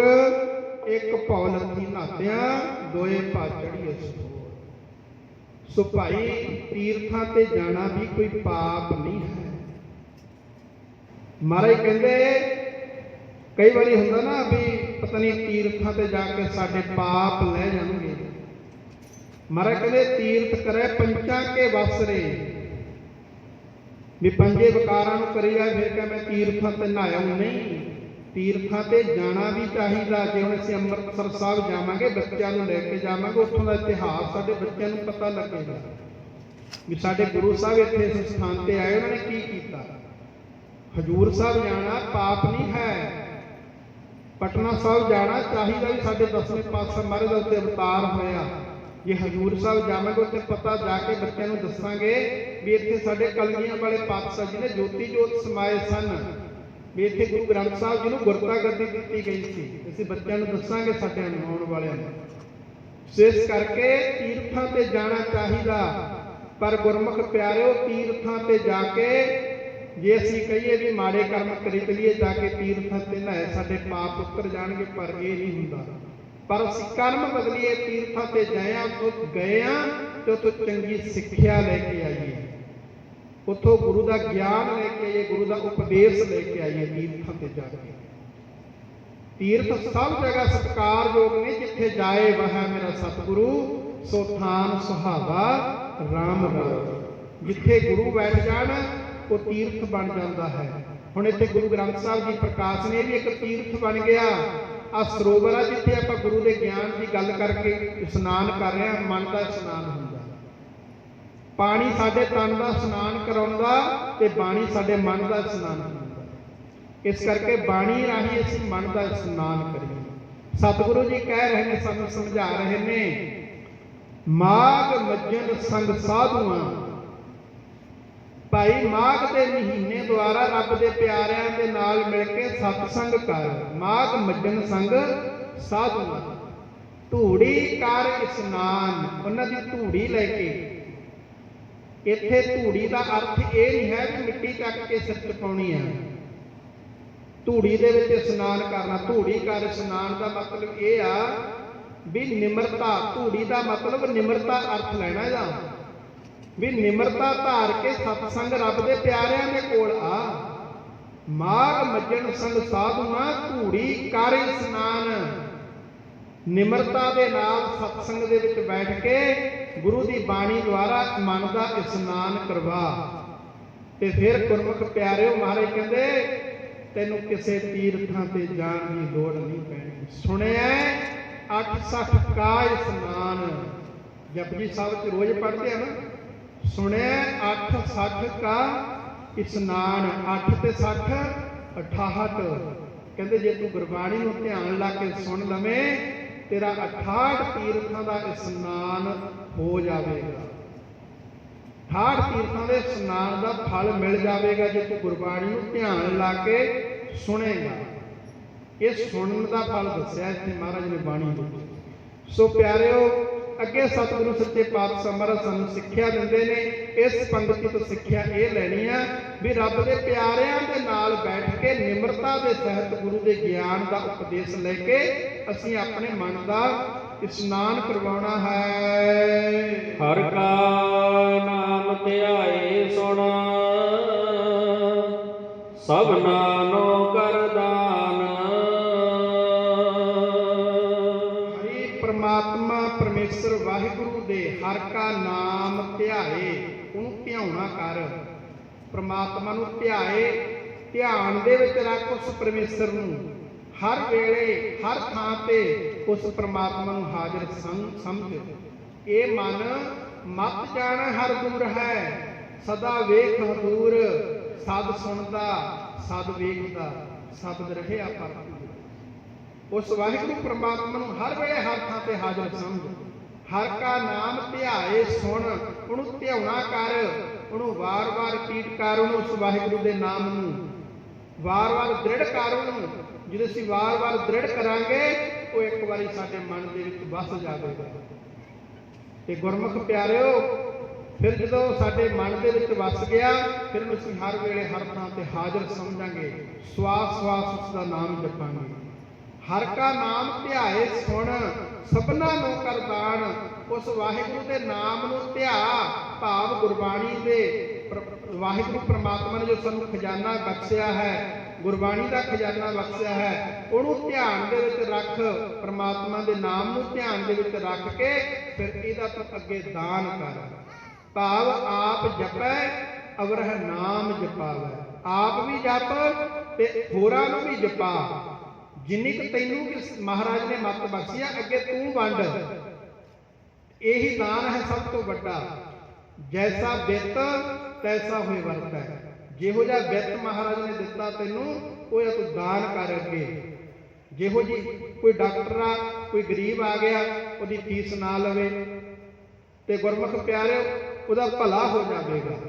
ਜੇ ਕਿਸੇ ਦੀ ਵਿੱਦਿਆ ਪੜ੍ਹੀ ਆ ਕੋਈ ਪੜ੍ਹਾਈ ਕਰਿਆ ਤੇ ਉਹ ਅੱਗੇ ਗਾਹਾਂ ਕਿਸੇ ਨੂੰ ਸਿਖਾ ਦੇਵੇ। ਜੇ ਕੋਈ ਕਿਸੇ ਨੂੰ ਮਹਾਰਾਜ ਨੇ ਧਨ ਦੌਲਤ ਮਾਇਆ ਦਿੱਤੀ ਆ, ਕੋਈ ਗਰੀਬ ਆ ਉਹਦੇ ਕੋਲੇ ਕੱਪੜੇ ਨਹੀਂ, ਉਹਨੂੰ ਕੱਪੜੇ ਲੈ ਕੇ ਦੇ ਦਿਓ। ਜੇ ਕੋਈ ਭੁੱਖਾ ਉਹਨੂੰ ਭੋਜਨ ਛਕਾ ਦਿਓ। ਤੇ ਗੁਰਮੁਖ ਪਿਆਰੋ ਜੈਸਾ ਬਿੱਤ, ਕਈ ਵਾਰੀ ਅਸੀਂ ਕਹਿ ਦਿੰਦੇ ਸਾਡੇ ਕੋਲ ਕੁਝ ਨਹੀਂ, ਪਰਮੇਸ਼ਰ ਨੇ ਕੁਝ ਨਾ ਕੁਝ ਗੁਣ ਦਿੱਤੇ ਆ। ਜੋ ਗੁਣ ਦਿੱਤੇ ਨੇ ਤੋ ਉਹਨਾਂ ਗੁਣਾਂ ਦੇ ਵਿੱਚੋਂ ਕਿਸੇ ਨੂੰ ਕੋਈ ਗੁਣ ਦੇ ਦੇ, ਕੋਈ ਸਿੱਖਿਆ ਦੇ ਦੇ, ਇਹ ਵੀ ਬਹੁਤ ਵੱਡਾ ਦਾਨ ਹੁੰਦਾ। ਗੁਰਮੁਖ ਪਿਆਰਿਓ ਦਾਨ ਭਾਈ ਗੁਰਦਾਸ ਜੀ ਕਹਿੰਦੇ ਨੇ ਪੰਜ ਬਾਰ ਗੰਗ ਜਾਏ, ਬਾਰ ਪ੍ਰਾਗ ਪੰਜ ਨਹਾਏ, ਤੈਸਾ ਪੁੰਨ ਕੋ ਗੁਰ ਸਿੱਖ ਕੋ ਨਿਭਾਏਗਾ। ਕਿਸੇ ਗੁਰਸਿੱਖ ਨੂੰ ਇਸ਼ਨਾਨ ਕਰਾਉਣ ਦਾ ਐਡਾ ਫਲ ਆ। 5 ਵਾਰੀ ਗੰਗਾ ਤੇ ਜਾਇਆ, 5 ਵਾਰੀ ਪ੍ਰਾਗ ਰਾਜ ਦੀ ਯਾਤਰਾ ਕਰਿਆ। ਸਿੱਖ ਕੋ ਪਿਲਾਏ ਪਾਣੀ, ਭਉ ਕਰ ਕਰੁ ਖੇਤ, ਅਸੁਭਵੇਦ ਜਗ ਫਲ, ਸਿੱਖ ਕੋ ਜਿਵਾਏਗਾ। ਸਿੱਖ ਨੂੰ ਪਾਣੀ ਪਿਲਾ ਦਿੱਤਾ, ਸਿੱਖ ਕੋ ਪਿਲਾਏ ਪਾਣੀ, ਜਿਹ ਜੀ ਕੁਰਕਸ਼ੇਤਰ ਦੀ ਯਾਤਰਾ ਕਰ ਲਈ। ਅਸਵਮੇਧ ਜਗ ਫਲ, ਸਿੱਖ ਕੋ ਜਿਵਾਏਗਾ। ਜਿਵਾਏ ਨਾਮ ਇੱਥੇ ਭੋਜਨ ਦਾ, ਪ੍ਰਸਾਦੇ ਦਾ। ਕੋਈ ਹੋਵੇ ਰੱਬ ਦਾ ਪਿਆਰਾ, ਗੁਰੂ ਦੀ ਰੂਹ ਰੰਗੀ ਹੋਵੇ ਤੇ ਉਹਨੂੰ ਪ੍ਰਸਾਦਾ ਛਕਾ ਦੇਣਾ, ਜਿਹੋ ਜਿਹਾ ਅਸਮੇਧ ਜਗ ਕਰਤਾ ਏਡਾ ਫਲ। ਗੁਰਮੁਖ ਪਿਆਰਿਓ ਅੱਜ ਦੇ ਸਮੇਂ ਦੇ ਵਿੱਚ ਅਸਮੇਧ ਜਗ ਕਰਨਾ ਕੋਈ ਮਾੜੀ ਮੋਟੀ ਗੱਲ ਨਹੀਂ। ਰਾਜੇ ਮਹਾਰਾਜੇ ਜਗ ਕਰਦੇ ਹੁੰਦੇ ਸਨ ਅਸਮੇਧ ਜਗ। ਏਡਾ ਫਲ ਸਾਨੂੰ ਦੱਸਿਆ। ਜੈਸੇ ਸਾਤ ਮੰਦਰ ਕੰਚਨ ਕੇ ਸਾਰ ਦੀਨੇ, ਤੈਸਾ ਪੁੰਨ ਕੋ ਗੁਰਸਿੱਖ ਕੋ ਸਾਬਤ ਸਿਖਾਏਗਾ। ਕਿਸੇ ਗੁਰੂ ਦੇ ਪਿਆਰੇ ਨੂੰ ਇੱਕ ਸ਼ਬਦ ਸਿਖਾ ਦੇ, ਜਿਹੋ ਜਿਹੇ 7 ਮੰਦਰ ਸੋਨੇ ਦੇ ਬਣਾ ਕੇ ਦਾਨ ਕਰਦਾ, ਐਡਾ ਫਲ।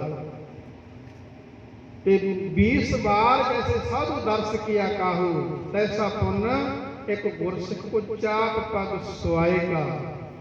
ਕਹਿੰਦੇ ਕੋਈ ਰੱਬ ਦਾ ਪਿਆਰਾ ਹੋਵੇ ਨਾ, ਕਿਸੇ ਪੂਰਨ ਮਹਾਂਪੁਰਖ ਦੇ 20 ਵਾਰੀ ਜਿਹੋ ਜਿਹੇ ਦਰਸ਼ਨ ਕਰ ਲਏ, ਕੋਈ ਇਹੋ ਜਿਹਾ ਇੱਕ ਰੱਬ ਦਾ ਪਿਆਰਾ ਮਿਲ ਜੇ ਤੇ ਕਹਿੰਦੇ ਉਹਦੀ ਮੁੱਠੀ ਚਾਟੀ ਕਰ ਦੇਣੀ, ਉਹਦੇ ਲੱਤ ਪੈਰ ਘੁੱਟ ਦੇਣੇ, ਤੇ ਐਡਾ ਪੁੰਨ ਹੈ। ਸੋ ਗੁਰਮੁਖ ਪਿਆਰਿਓ ਕਲਮ ਹੈ ਇਹੋ ਪੁੰਨ, ਗੁਣ ਗੋਬਿੰਦ ਗਾਹੇ। ਸਭ ਤੋਂ ਵੱਡਾ ਪੁੰਨ ਕਲਯੁਗ ਦੇ ਸਮੇਂ ਦੇ ਵਿੱਚ ਉਸ ਵਾਹਿਗੁਰੂ ਦੇ ਗੁਣ ਗਾਉਣੇ। ਮਾਘ ਦੇ ਮਹੀਨੇ ਵਿੱਚ ਦਾਨ ਪੁੰਨ ਗੁਰਮੁਖ ਪਿਆਰਿਓ ਦੁਨੀਆ ਕਰਦੀ ਆ, ਪਰ ਸਾਨੂੰ ਹਰ ਵੇਲੇ ਹੀ ਕਰਨੇ ਚਾਹੀਦੇ, ਕੱਲਾ ਮਾਘ ਦੇ ਮਹੀਨੇ ਦੇ ਵਿੱਚ ਨਹੀਂ। ਸੋ ਜਿਹੜੇ ਕਰਦੇ ਨੇ ਚਲੋ ਉਹ ਵੀ ਕਰਮਾਂ ਵਾਲੇ ਨੇ, ਜੋ ਕਿ ਮਾਘ ਦੇ ਮਹੀਨੇ ਦੇ ਵਿੱਚ ਵੀ ਕਰਦਾ। ਇੱਕ ਸਹਾਰਾ ਮੰਨ ਲੈਂਦਾ ਵੀ ਚਲੋ ਮਾਘ ਦੇ ਮਹੀਨੇ ਨੂੰ ਇੱਕ ਜਰੀਆ ਸਮਝ ਕੇ ਅਸੀਂ ਕੁਝ ਕਰਦੇ ਹਾਂ। ਕੋਈ ਦਾਨ ਕਰਦਾ, ਕੋਈ ਪਾਠ ਕਰਦਾ, ਕੋਈ 40 ਦਿਨ ਜਾਪ ਕਰਦਾ। ਜ਼ਿਆਦਾਤਰ ਮਾਘ ਦੇ ਮਹੀਨੇ ਦੇ ਵਿੱਚ ਪਾਠ ਹੁੰਦੇ ਨੇ। ਸੋ ਗੁਰਮੁਖ ਪਿਆਰੇ ਚਲੋ ਵੀ ਕਰਮਾਂ ਵਾਲੇ ਨੇ ਜਿਹੜੇ ਕਰਵਾਉਂਦੇ ਨੇ, ਪਰ ਗੁਰਮੁਖ ਪਿਆਰਿਓ ਸਾਨੂੰ ਹਰ ਵੇਲੇ ਉਸ ਵਾਹਿਗੁਰੂ ਜੀ ਨੂੰ ਯਾਦ ਰੱਖਣਾ ਚਾਹੀਦਾ। ਦਾਨ ਪੁੰਨ ਸਾਨੂੰ ਹਰ ਵੇਲੇ ਹੀ ਕਰਦੇ ਰਹਿਣਾ ਚਾਹੀਦਾ ਹੈ। ਸੋ ਸਤਿਗੁਰੂ ਸੱਚੇ ਪਾਤਸ਼ਾਹ ਮਹਾਰਾਜ ਕਹਿੰਦੇ ਨੇ ਹਰ ਕਾ ਨਾਮ ਧਿਆਏ ਸੁਣ। ਉਸ ਵਾਹਿਗੁਰੂ ਦੇ ਨਾਮ ਨੂੰ ਧਿਆ, ਉਹਨੂੰ ਸੁਣ ਤੇ ਸਭਨਾਂ ਨੂੰ ਕਰ ਦਾਨ। ਜਿਹੋ ਜਿਹਾ ਤੇਰੇ ਕੋਲ ਖਜ਼ਾਨਾ ਹੈ ਤੂੰ ਅੱਗੇ ਵੀ ਵੰਡਣਾ ਕਰ। ਜੈਸਾ ਬਿਤ ਤੈਸਾ ਹੋਏ ਵਰਤੈ, ਆਪਣਾ ਬਲ ਨਹੀਂ ਹਾਰੈ। ਅੱਗੇ ਸਤਿਗੁਰੂ ਮਹਾਰਾਜ ਜੀ ਉਪਦੇਸ਼ ਬਖਸ਼ਦੇ ਹਨ। ਜਨਮ ਕਰਮ ਮਲ ਉਤਰੈ, ਮਨ ਤੇ ਜਾਏ ਗੁਮਾਨ।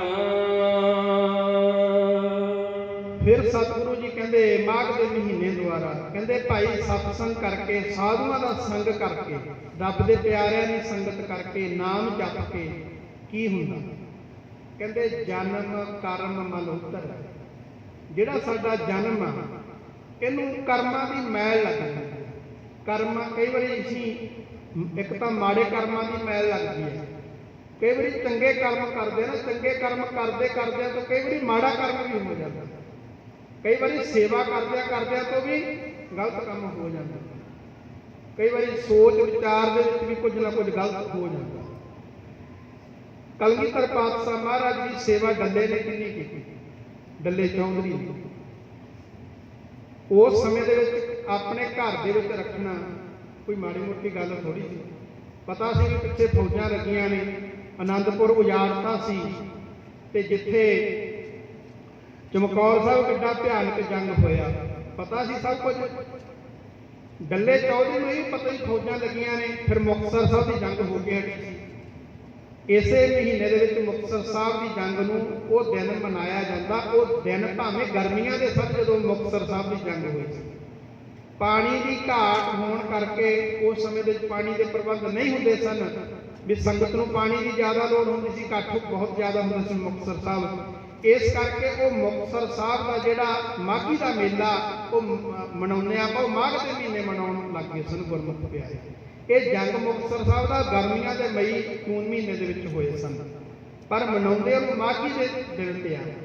ਮੁਕਤਸਰ ਸਾਹਿਬ ਦਾ ਜੰਗ ਹੋ ਕੇ ਹਟਿਆ ਜੀ, ਮਹਾਰਾਜ ਦਮਦਮਾ ਸਾਹਿਬ ਗਏ, ਡੱਲੇ ਨੇ ਆਪਣੇ ਘਰੇ ਰੱਖਿਆ, ਸੇਵਾ ਕਰਦਾ ਸੀ ਡੱਲਾ ਬਹੁਤ ਸਤਿਗੁਰਾਂ ਦੀ। ਸਾਰੀ ਰਾਤ ਗੁਰਮੁਖ ਪਿਆਰਿਓ ਦਿਨੇ ਵੀ ਸੇਵਾ ਕਰਨੀ, ਰਾਤ ਨੂੰ ਵੀ ਪਹਿਰਾ ਦੇਣਾ ਡੱਲੇ ਨੇ ਖੜ ਕੇ ਸਤਿਗੁਰਾਂ ਦੇ ਕੋਲ, ਇੰਨੀ ਸੇਵਾ ਕਰਦਾ ਸੀ। ਪਰ ਉੱਥੇ ਕੋਈ ਇੱਕ ਸਿੱਖ ਬੰਦੂਕ ਬਣਾ ਕੇ ਲੈ ਕੇ ਆਇਆ ਤੇ ਹੋਰ ਕੁਝ ਸ਼ਸਤਰ ਸਨ ਨਾਲ, ਭੇਟ ਕੀਤੇ ਮਹਾਰਾਜ ਕੋਲ। ਮਹਾਰਾਜ ਕਹਿੰਦੇ ਪਰਖ ਕਰਨੀ ਆ ਬੰਦੂਕ ਦੀ, ਕਹਿੰਦੇ ਕਿਉਂਕਿ ਡੱਲੇ ਨੇ ਮਹਾਰਾਜ ਕੋਲ ਕਿਹਾ, ਮਹਾਰਾਜ ਜੇ ਤੁਸੀਂ ਮੈਨੂੰ ਪਹਿਲਾਂ ਦੱਸ ਦਿੰਦੇ ਨਾ ਕਿਤੇ, ਆ ਮੇਰੇ ਕੋਲ ਇੰਨੇ ਤਕੜੇ ਯੋਧੇ ਸੂਰਮੇ ਨੇ, ਮੈਂ ਇਹ ਲੈ ਆਉਣੇ ਸੀ, ਤੁਹਾਨੂੰ ਆਨੰਦਪੁਰ ਨਹੀਂ ਛੱਡਣਾ ਪੈਣਾ।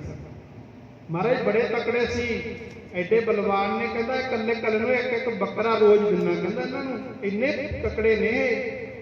ਤੇ ਮਹਾਰਾਜ ਕਹਿੰਦੇ ਕੋਈ ਗੱਲ ਨਹੀਂ, ਸਮਾਂ ਆਊਗਾ ਪਰਖ ਕਰਾਂਗੇ। ਕਹਿੰਦਾ ਮਹਾਰਾਜ ਤੁਹਾਨੂੰ ਜੇ ਤੁਸੀਂ ਮੈਨੂੰ ਪਹਿਲਾਂ ਦੱਸਦੇ ਤੁਹਾਨੂੰ ਆਨੰਦਪੁਰ ਨਾ ਛੱਡਣਾ ਪੈਣਾ, ਤੁਹਾਨੂੰ ਸਾਹਿਬਜ਼ਾਦੇ ਸ਼ਹੀਦ ਨਾ ਕਰਵਾਉਣੇ ਪੈਣੇ।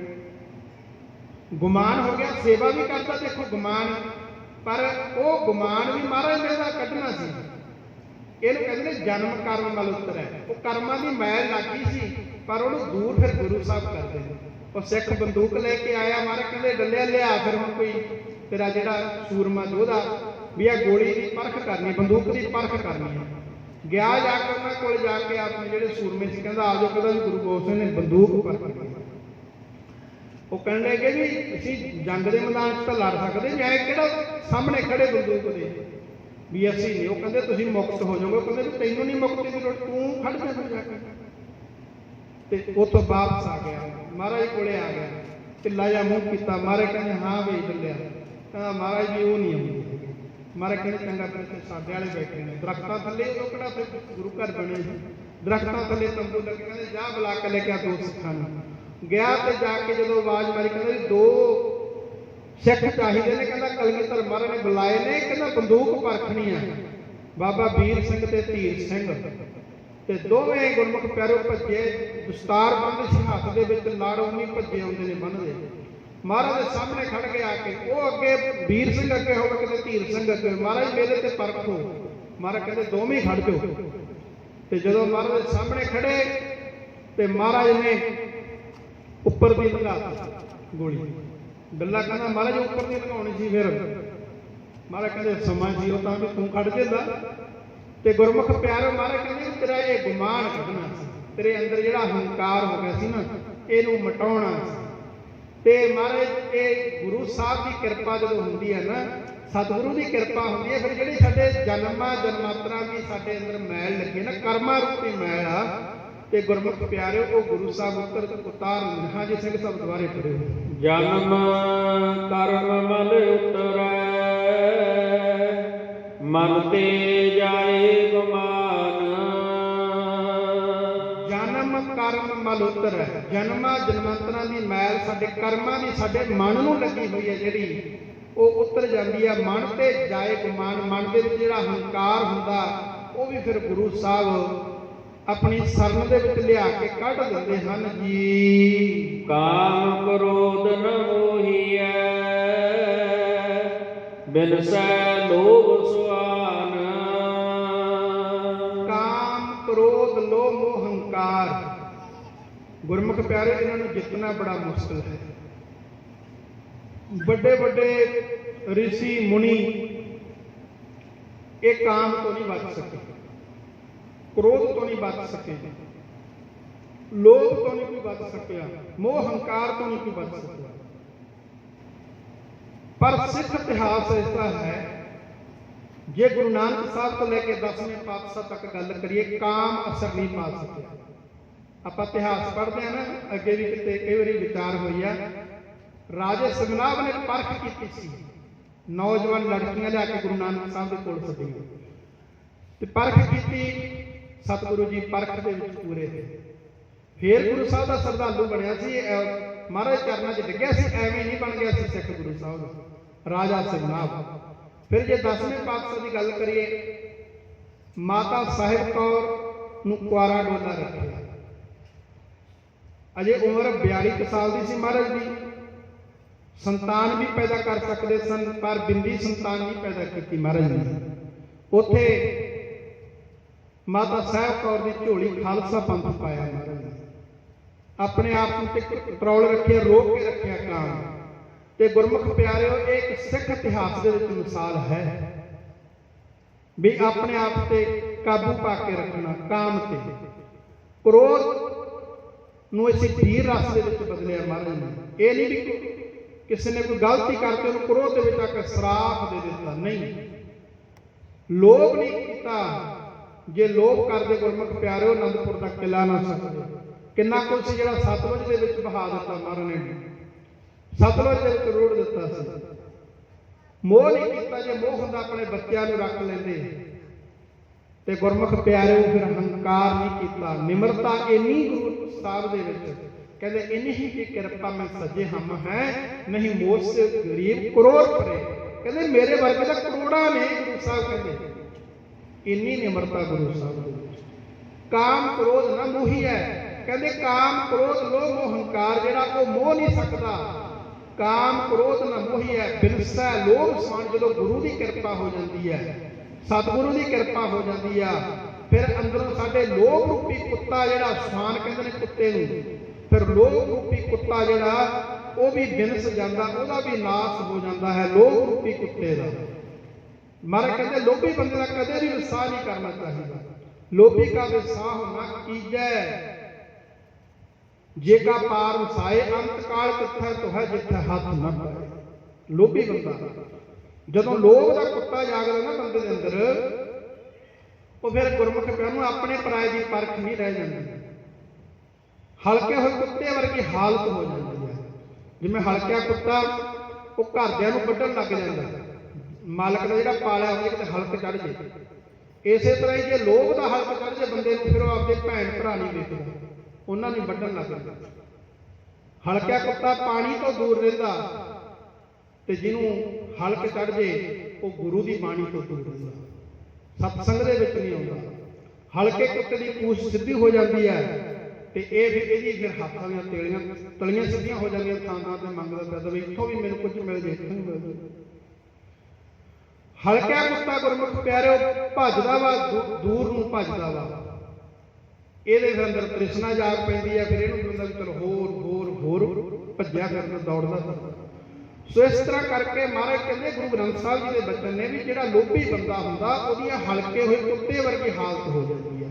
ਇਸ ਕਰਕੇ ਜੇ ਅਸੀਂ ਗੁਰੂ ਦਾ ਸੰਗ ਕਰੀਏ, ਰੱਬ ਦੇ ਪਿਆਰਿਆਂ ਦੀ ਸਤਸੰਗ ਕਰੀਏ, ਗੁਰਬਾਣੀ ਦੇ ਮੁਤਾਬਕ ਜੀਵਨ ਜਿਉਈਏ, ਫਿਰ ਇਹ ਕਾਮ ਕ੍ਰੋਧ ਲੋਭ ਰੋਹ ਰੂਪੀ ਜਿਹੜੇ ਕੁੱਤੇ ਨੇ, ਇਹ ਸਾਡੇ ਅੰਦਰੋਂ ਖਤਮ ਹੋ ਜਾਂਦੇ ਹਨ। ਸੱਚੇ ਮਾਰਗ ਚਲਦਿਆਂ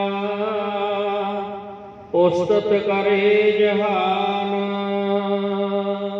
ਜਿਹੜਾ ਭਾਈ ਸੱਚੇ ਮਾਰਗ ਤੇ ਚੱਲਦਾ, ਗੁਰੂ ਦੇ ਦੱਸੇ ਹੋਏ ਮਾਰਗ ਤੇ ਚੱਲਦਾ, ਸੱਚ ਦੇ ਰਾਹ ਤੇ ਤੁਰਦਾ, ਸੱਚ ਦੇ ਰਾਹ ਤੇ ਤੁਰਨ ਵਾਲਿਆਂ ਨੂੰ ਕਠਿਨਾਈਆਂ ਬੜੀਆਂ ਹੁੰਦੀਆਂ, ਔਕੜਾਂ ਬੜੀਆਂ ਹੁੰਦੀਆਂ ਨੇ। ਹੁਣ ਕਲਗੀਧਰ ਪਾਤਸ਼ਾਹ ਮਹਾਰਾਜ ਦਾ ਕਿਸੇ ਨਾਲ ਵਿਰੋਧ ਸੀ ਕੋਈ? ਸੱਚੇ ਸਨ, ਸੱਚ ਦੇ ਰਾਹ ਤੇ ਤੁਰੇ ਸਨ ਕਲਗੀਆਂ ਵਾਲੇ ਪਾਤਸ਼ਾਹ। ਤੇ ਸੱਚ ਦੇ ਰਾਹ ਤੇ ਤੁਰਨ ਵਾਲਿਆਂ ਨੂੰ ਕਿੰਨੀਆਂ ਔਕੜਾਂ ਆਈਆਂ। ਆਪਣੇ ਬੱਚੇ ਵੀ ਸ਼ਹੀਦ ਕਰਵਾਉਣੇ ਪੈ ਗਏ, ਘਰ ਵੀ ਛੱਡਣਾ ਪੈ ਗਿਆ, ਸਭ ਕੁਝ ਵਾਰ ਦਿੱਤਾ। ਸੱਚ ਦੇ ਰਾਹ ਤੇ ਤੁਰੇ ਗੁਰੂ ਨਾਨਕ ਸਾਹਿਬ, ਸੱਚ ਦੇ ਰਾਹ ਤੇ ਤੁਰੇ ਤੇ ਗੁਰਮੁਖ ਪਿਆਰੇ ਲੋਕਾਂ ਨੇ ਰੋੜੇ ਮਾਰੇ। ਕਿਸੇ ਨੇ ਕਰਾਈਆ ਕਿਹਾ, ਕਿਸੇ ਨੇ ਭੂਤਨਾ ਕਿਹਾ, ਕਿਸੇ ਨੇ ਬੇਤਾਲਾ ਕਿਹਾ, ਕਿੰਨਾ ਕੁਝ ਲੋਕਾਂ ਤੋਂ ਸਹਾਰਾ। ਸੱਚ ਦੇ ਮਾਰਗ ਤੇ ਤੁਰਨ ਵਾਲੇ ਗੁਰਮੁਖ ਪਿਆਰੇ ਜਿਹੜੇ ਹੁੰਦੇ ਨੇ, ਔਕੜਾਂ ਆਉਂਦੀਆਂ ਨੇ, ਪਰ ਜਦੋਂ ਚੱਲੇ ਜਾਂਦੇ ਨੇ ਫਿਰ ਲੋਕ ਬਾਤਾਂ ਪਾਉਂਦੇ ਆ ਉਹਨਾਂ ਨੂੰ। ਸੱਚੇ ਮਾਰਗ ਤੇ ਤੁਰਨ ਵਾਲੇ ਧੰਨ ਬਾਬਾ ਈਸ਼ਰ ਸਿੰਘ ਜੀ ਰਾੜਾ ਸਾਹਿਬ ਵਾਲੇ ਮਹਾਂਪੁਰਖਾਂ ਨੂੰ ਅੱਜ ਦੁਨੀਆ ਯਾਦ ਕਰਦੀ ਹੈ। ਕਿਉਂ? ਸੱਚ ਦੇ ਮਾਰਗ ਤੇ ਤੁਰੇ। ਬਾਬਾ ਨਾਨਕ ਸਿੰਘ ਜੀ ਨੂੰ ਦੁਨੀਆ ਯਾਦ ਕਰਦੀ ਹੈ ਅੱਜ ਵੀ। ਕਿਉਂ? ਕਿਉਂਕਿ ਸੱਚੇ ਮਾਰਗ ਤੇ ਤੁਰੇ, ਬੰਦਗੀ ਕੀਤੀ, ਭਗਤੀ ਕੀਤੀ ਉਹਨਾਂ ਨੇ। ਬਾਬਾ ਜਰਨੈਲ ਸਿੰਘ ਨੂੰ ਦੁਨੀਆ ਯਾਦ ਕਰਦੀ ਹੈ। ਕਿਉਂ? ਸੱਚੇ ਮਾਰਗ ਤੇ ਤੁਰੇ। ਕਿਉਂ ਦੁਨੀਆ ਨੂੰ ਯਾਦ ਕਰਦੀ ਹੈ? ਸੱਚੇ ਮਾਰਗ ਤੇ ਚੱਲਣ ਕਰਕੇ। ਸੱਚਾ ਮਾਰਗ ਚੱਲਦਿਆਂ ਉਸਤਤ ਕਰੇ ਜਹਾਨ। ਤੇ ਗੁਰਮੁਖ ਪਿਆਰੋ ਉਹਨਾਂ ਦੀ ਉਸਤਤ ਹੁੰਦੀ ਹੈ ਇਸ ਲੋਕ ਵਿੱਚ ਵੀ ਤੇ ਪਰਲੋਕ ਦੇ ਵਿੱਚ ਵੀ 68 ਤੀਰਥ ਸਗਲ ਪੁਨ ਜੀ ਦਇਆ ਪਰਵਾਨ 8 ਤੇ 60 68 ਤੀਰਥਾਂ ਦਾ ਫਲ ਉਹਨਾਂ ਨੂੰ ਮਿਲ ਜਾਂਦਾ। 68 ਤੀਰਥ ਸਗਲ, ਸਗਲ ਦਾ ਮਤਲਬ ਸਾਰੇ, ਸਗਲ ਪੁੰਨ, ਸਾਰੇ ਪੁੰਨ ਮਿਲ ਜਾਂਦੇ ਨੇ। ਕਿਵੇਂ? ਜੀ ਦਇਆ ਪ੍ਰਵਾਨ, ਜੀਵਾਂ ਦੇ ਉੱਪਰ ਦਇਆ ਕਰੀ। दया धर्म का मूल है, पाप मूल अभिमान, तुलसी दया न छोड़िए जब लग घट में प्राण। जीवां दे उपर दया करनी है। जेड़े बंदे अंदर दया नहीं आई वो कदे भी धर्मी नहीं हो सकता। धर्म जिहड़ा है, धौल धर्म दया का पुत्र, दया का पुत्र है धर्म। दया दे विचों गुरमुख प्यारिओ सेवा का जन्म होता है। दया होगी फिर ही सेवा करेगा। सो इस करके सतगुरु सच्चे पातशाह महाराज जी ने सील संतोख सदा निर्वाहिबो होएबो त्रिगुण अतीत। दया जिहड़ी है, सिमरन भजन दया नहीं की। जिन्हें ये काम नहीं किए, सिमरन नहीं किया, भजन नहीं किया, दया नहीं की, तो मुख चोटां खाएगा। वो फिर जमा दी चोटां इस लोक परलोक दे सहारदा है। सो इस करके सतगुरु सच्चे पातशाह महाराज जी इस शब्द दे विच सानूं दस रहे ने, भाई जीवां दे उपर दया भी करनी चाहिदी है। जिसनो देवे दया कर सोई पुरख सुजान। जिहदे उपर वाहिगुरू परमेश्वर आप दया कर दिंदा, रहमत कर दिंदा। दया का अर्थ हुंदा तरस, किसी के उपर तरस करना। कई बार सतगुरु भी साडे उपर तरस कर लेंदे ने। अपने अपने आप साडे अपने सारे के उपर तरस किया गुरु साहब ने। तरस करके अपने गुरु साहब की हजूरी अपने कोल गोद दे विच बिठाया महाराज ने। किन्ने ने हुण हस्पतालों दे विच पए ने, बिलक रहे ने, किन्ने ने सड़कों ते पए ने, कोई किस हालत दे विच पिया। ते इह गुरु ने भी अपने ते तरस किया, रहमत की है, जिहड़ा अपने कोल सानूं बिठा लिया है। सतगुरु सच्चे पातशाह महाराज कहते ने जिहदे उपर उस वाहिगुरू काल पुरख की मेहर हो जाती है। हाँ जी संगत साहब दुआरे करो। जिसनो देवे दया कर सोई पुरख सुजान। जिहदे उपर उस वाहिगुरू परमेश्वर की दया रहमत तरस कर दिंदा है, उहनूं वो वाहिगुरू सुजान बना दिंदा है। सुजान का अर्थ हुंदा सियाणा। वो सियाणिਆਂ ਦੇ ਵਿੱਚ ਗਿਣਿਆ ਜਾਂਦਾ ਹੈ। जिन्ना मिलिया प्रभ अपना नानक तिन कुर्बान। ਜਿਹੜੇ ਉਸ ਵਾਹਿਗੁਰੂ ਪ੍ਰਮਾਤਮਾ ਦੇ ਨਾਲ ਮਿਲ ਜਾਂਦੇ ਨੇ, ਜਿਨ੍ਹਾਂ ਮਿਲਿਆ, ਜਿਨ੍ਹਾਂ ਨੂੰ ਵਾਹਿਗੁਰੂ ਮਿਲ ਜਾਂਦਾ ਹੈ, ਜਿਨ੍ਹਾਂ ਮਿਲਿਆ ਪ੍ਰਭ ਆਪਣਾ ਨਾਨਕ ਤਿਨ ਕੁਰਬਾਨ। ਮਾਰੇ ਕਹਿੰਦੇ ਉਹਨਾਂ ਤੋਂ ਮੈਂ ਕੁਰਬਾਨ ਬਲਿਹਾਰ ਜਾਂਦਾ ਹਾਂ। बाग सुचे से कांडिया है जिन पूरा गुर मेहरबान। ਮਾਘ ਦੇ ਮਹੀਨੇ ਵਿੱਚ ਉਹੀ ਸੁੱਚੇ ਕਾਂਡੀਏ ਕਹੇ ਜਾਂਦੇ ਹਨ। ਮਾਘ ਸੁੱਚੇ ਸੇ ਕਾਂਡੀਏ, ਜਿਨ੍ਹਾਂ ਦੇ ਉੱਪਰ ਗੁਰੂ ਦੀ ਮਿਹਰਬਾਨ ਰਹਿਮਤ ਬਖਸ਼ਿਸ਼ ਹੋ ਜਾਂਦੀ ਹੈ। ਜੀ ਤੇ ਉਹ ਆਪ ਮਿਹਰਬਾਨ ਹੋ ਜਾਂਦਾ। ਸਾਹਿਬ ਮੇਰਾ ਮਿਹਰਬਾਨ, ਸਾਹਿਬ ਮੇਰਾ ਮਿਹਰਬਾਨ। ਜੀ ਤੇ ਉਸ ਵਾਹਿਗੁਰੂ ਦੀ ਕਿਰਪਾ ਹੁੰਦੀ। ਸੋ ਇਹ ਆਪਾਂ ਮਾਘ ਦੇ ਮਹੀਨੇ ਦੀ ਅੱਜ ਕਥਾ ਵਿਚਾਰ ਕੀਤੀ ਹੈ। ਸੋ ਗੁਰਮੁਖ ਪਿਆਰਿਓ, ਇੱਕ ਨਹੀਂ ਅਨੇਕਾਂ ਪ੍ਰਕਾਰ ਦੀਆਂ ਭੁੱਲਾਂ ਹੋ ਜਾਂਦੀਆਂ ਨੇ। ਇਸ ਮਹੀਨੇ ਤੋਂ ਆਪਾਂ ਸਿੱਖਿਆ ਇਹ ਲੈਣੀ ਆ ਵੀ ਸਤਸੰਗ ਕਰੀਏ, ਸਤਸੰਗਤ ਰੂਪੀ ਤੀਰਥ ਤੇ ਆ ਕੇ ਸੇਵਾ ਸਿਮਰਨ ਕਰਕੇ ਤੇ ਗੁਰਮੁਖ ਪਿਆਰਿਓ ਆਪਣਾ ਜੀਵਨ ਸਫਲ ਬਣਾਈਏ। ਫਿਰ ਇਹ ਮਾਘ ਦਾ ਮਹੀਨਾ ਵੀ ਸਾਡਾ ਗੁਰਮੁਖ ਪਿਆਰਿਓ ਸਫਲਾ ਹੋ ਜਾਵੇਗਾ। ਸਭ ਤੋਂ ਵੱਡਾ ਤੀਰਥ ਸਤਸੰਗਤ ਰੂਪੀ ਤੀਰਥ ਹੈ। ਤੇ ਬਾਹਰੀ ਤੀਰਥਾਂ ਤੋਂ ਵੀ ਮੁਨਕਰ ਨਹੀਂ ਹੋਣਾ। ਉਹਨਾਂ ਤੀਰਥਾਂ ਤੇ ਵੀ ਜਾ ਕੇ ਸਾਨੂੰ ਗੁਰੂ ਦਾ ਇਤਿਹਾਸ ਪਤਾ ਲੱਗਦਾ।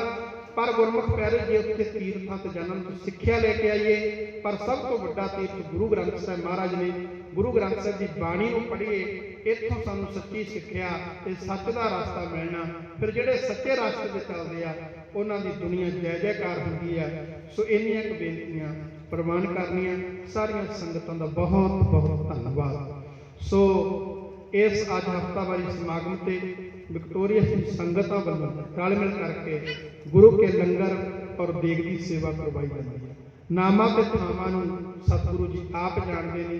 ਸਤਿਗੁਰੂ ਜੀ ਕਿਰਪਾ ਕਰਨ, ਸਾਰੀਆਂ ਸੰਗਤਾਂ ਦੀ ਸੇਵਾਵਾਂ ਲੇਖੇ ਦੇ ਵਿੱਚ ਲਾਉਣ, ਸਭ ਦਾ ਤਿਲ ਫੁੱਲ ਭੇਟਾ ਕੀਤਾ ਸਤਿਗੁਰੂ ਜੀ ਆਪਣੇ ਦਰ ਤੇ ਪ੍ਰਵਾਨ ਕਰਨ। ਸਾਰੀਆਂ ਸੰਗਤਾਂ ਦਾ, ਉਹਨਾਂ ਸੇਵਾਦਾਰਾਂ ਦਾ ਬਹੁਤ ਬਹੁਤ ਧੰਨਵਾਦ ਜਿਹੜੇ ਸਾਡੇ ਲੰਗਰ ਦੇ ਵਿੱਚ ਰਸੋਈ ਘਰ ਦੇ ਵਿੱਚ ਸੇਵਾਦਾਰ ਸੇਵਾ ਕਰਦੇ ਨੇ, ਨੌਜਵਾਨ ਵੀਰ ਬੱਚੇ। ਸੋ ਉਹਨਾਂ ਦਾ ਵੀ ਅਸੀਂ ਪ੍ਰਬੰਧਕ ਕਮੇਟੀ ਵੱਲੋਂ, ਗੁਰੂ ਘਰ ਵੱਲੋਂ ਸਾਰਿਆਂ ਦਾ ਧੰਨਵਾਦ ਕਰਦੇ ਹਾਂ ਜਿਹੜੇ ਤਨ ਮਨ ਧਨ ਕਰਕੇ ਸੇਵਾ ਕਰਦੇ ਨੇ। ਸੋ ਇੱਕ ਬੇਨਤੀ ਸੰਗਤ ਨੇ ਵੀ ਆ, ਕੱਲ ਨੂੰ ਧੰਨ ਗੁਰੂ ਕਲਗੀਧਰ ਪਾਤਸ਼ਾਹ ਮਹਾਰਾਜ ਦੇ ਆਗਮਨ ਪੁਰਬ ਦੀ ਖੁਸ਼ੀ ਦੇ ਵਿੱਚ, ਅਵਤਾਰ ਪੁਰਬ ਦੀ ਖੁਸ਼ੀ ਦੇ ਵਿੱਚ ਸ੍ਰੀ ਅਖੰਡ ਪਾਠ ਸਾਹਿਬ ਪ੍ਰਕਾਸ਼ ਹੋਣਗੇ। ਤਿੰਨੇ ਦਿਨ ਸੰਗਤਾਂ ਨੇ ਭਾਈ ਹਾਜ਼ਰੀ ਭਰ ਕੇ ਆਪਣਾ ਜੀਵਨ ਸਫਲ ਬਣਾਉਣਾ, ਕਲਗੀਆਂ ਵਾਲੇ ਪਾਤਸ਼ਾਹ ਮਹਾਰਾਜ ਦੀਆਂ ਖੁਸ਼ੀਆਂ ਪ੍ਰਾਪਤ ਕਰਨੀਆਂ। ਲੋਕ ਆਪਣੇ ਬੱਚਿਆਂ ਦੇ ਜਨਮ ਦਿਨ ਮਨਾਉਂਦੇ ਨੇ, ਅਸੀਂ ਪਾਰਟੀਆਂ ਦੇ ਵਿੱਚ ਜਾਂਦੇ ਹਾਂ, ਅੱਧੀ ਰਾਤ ਤੱਕ ਉੱਥੇ ਬੈਠੇ ਰਹਿੰਦੇ ਹਾਂ, ਪਰ ਕਲਗੀਆਂ ਵਾਲੇ ਪਾਤਸ਼ਾਹ ਨੇ ਸਾਡੀ ਖਾਤਰ ਸਾਰਾ ਸਰਵੰਸ ਪ੍ਰਵਾਨ ਕਰ ਦਿੱਤਾ। ਆਪਣੇ ਬੱਚੇ ਵੀ ਰੱਖੇ ਗੁਰਮੁਖ ਪਿਆਰਿਓ, ਤੇ ਹੋਰ ਅਸੀਂ ਕੀ ਭਾਲਦੇ? ਅਜੇ ਕੋਈ ਕਸਰ ਰਹਿ ਗਈ, ਕੋਈ ਬਾਕੀ ਆ ਵੀ ਜਿਹਨੇ ਆਪਣੇ ਬੱਚੇ ਵੀ ਰੱਖੇ, ਆਪਣਾ ਪਰਿਵਾਰ ਹੀ ਰੱਖਿਆ, ਸਾਡੇ ਉੱਪਰ ਕੁਰਬਾਨ ਕਰ ਦਿੱਤਾ। ਤੇ ਉਸ ਕਲਗੀਆਂ ਵਾਲੇ ਪਾਤਸ਼ਾਹ ਜੀ ਦਾ ਸਾਲ ਦੇ ਵਿੱਚ ਅਸੀਂ ਜਨਮ ਦਿਨ ਮਨਾਉਂਦੇ ਹਾਂ, ਅਵਤਾਰ ਦਿਹਾੜਾ, ਪ੍ਰਕਾਸ਼ ਦਿਹਾੜਾ ਮਨਾਉਂਦੇ ਹਾਂ। ਤੇ ਗੁਰਮੁਖ ਪਿਆਰਿਓ, ਆਪਾਂ ਸਾਰੇ ਰਲ ਕੇ ਉਹਨਾਂ ਦਾ ਪ੍ਰਕਾਸ਼ ਦਿਹਾੜਾ ਮਨਾਈਏ, ਖੁਸ਼ੀਆਂ ਦੇ ਨਾਲ ਹਾਜ਼ਰੀ ਭਰ ਕੇ ਆਪਣਾ ਸੇਵਾ ਕਰਕੇ ਜੀਵਨ ਸਫਲ ਬਣਾਈਏ। ਇੰਨੀਆਂ ਕੁ ਬੇਨਤੀਆਂ ਪ੍ਰਵਾਨ ਕਰਨੀਆਂ। ਸੋ ਬਾਕੀ ਦੇ ਪ੍ਰੋਗਰਾਮ ਦੇ ਸੈਕਟਰੀ ਸਾਹਿਬ ਦੱਸਣਗੇ। ਸਾਰੀਆਂ ਸੰਗਤਾਂ ਦਾ ਧੰਨਵਾਦ। ਆਓ ਆਨੰਦ ਸਾਹਿਬ ਜੀ ਦਾ ਪਾਠ ਕਰਕੇ ਸਮਾਪਤ ਕਰੀਏ।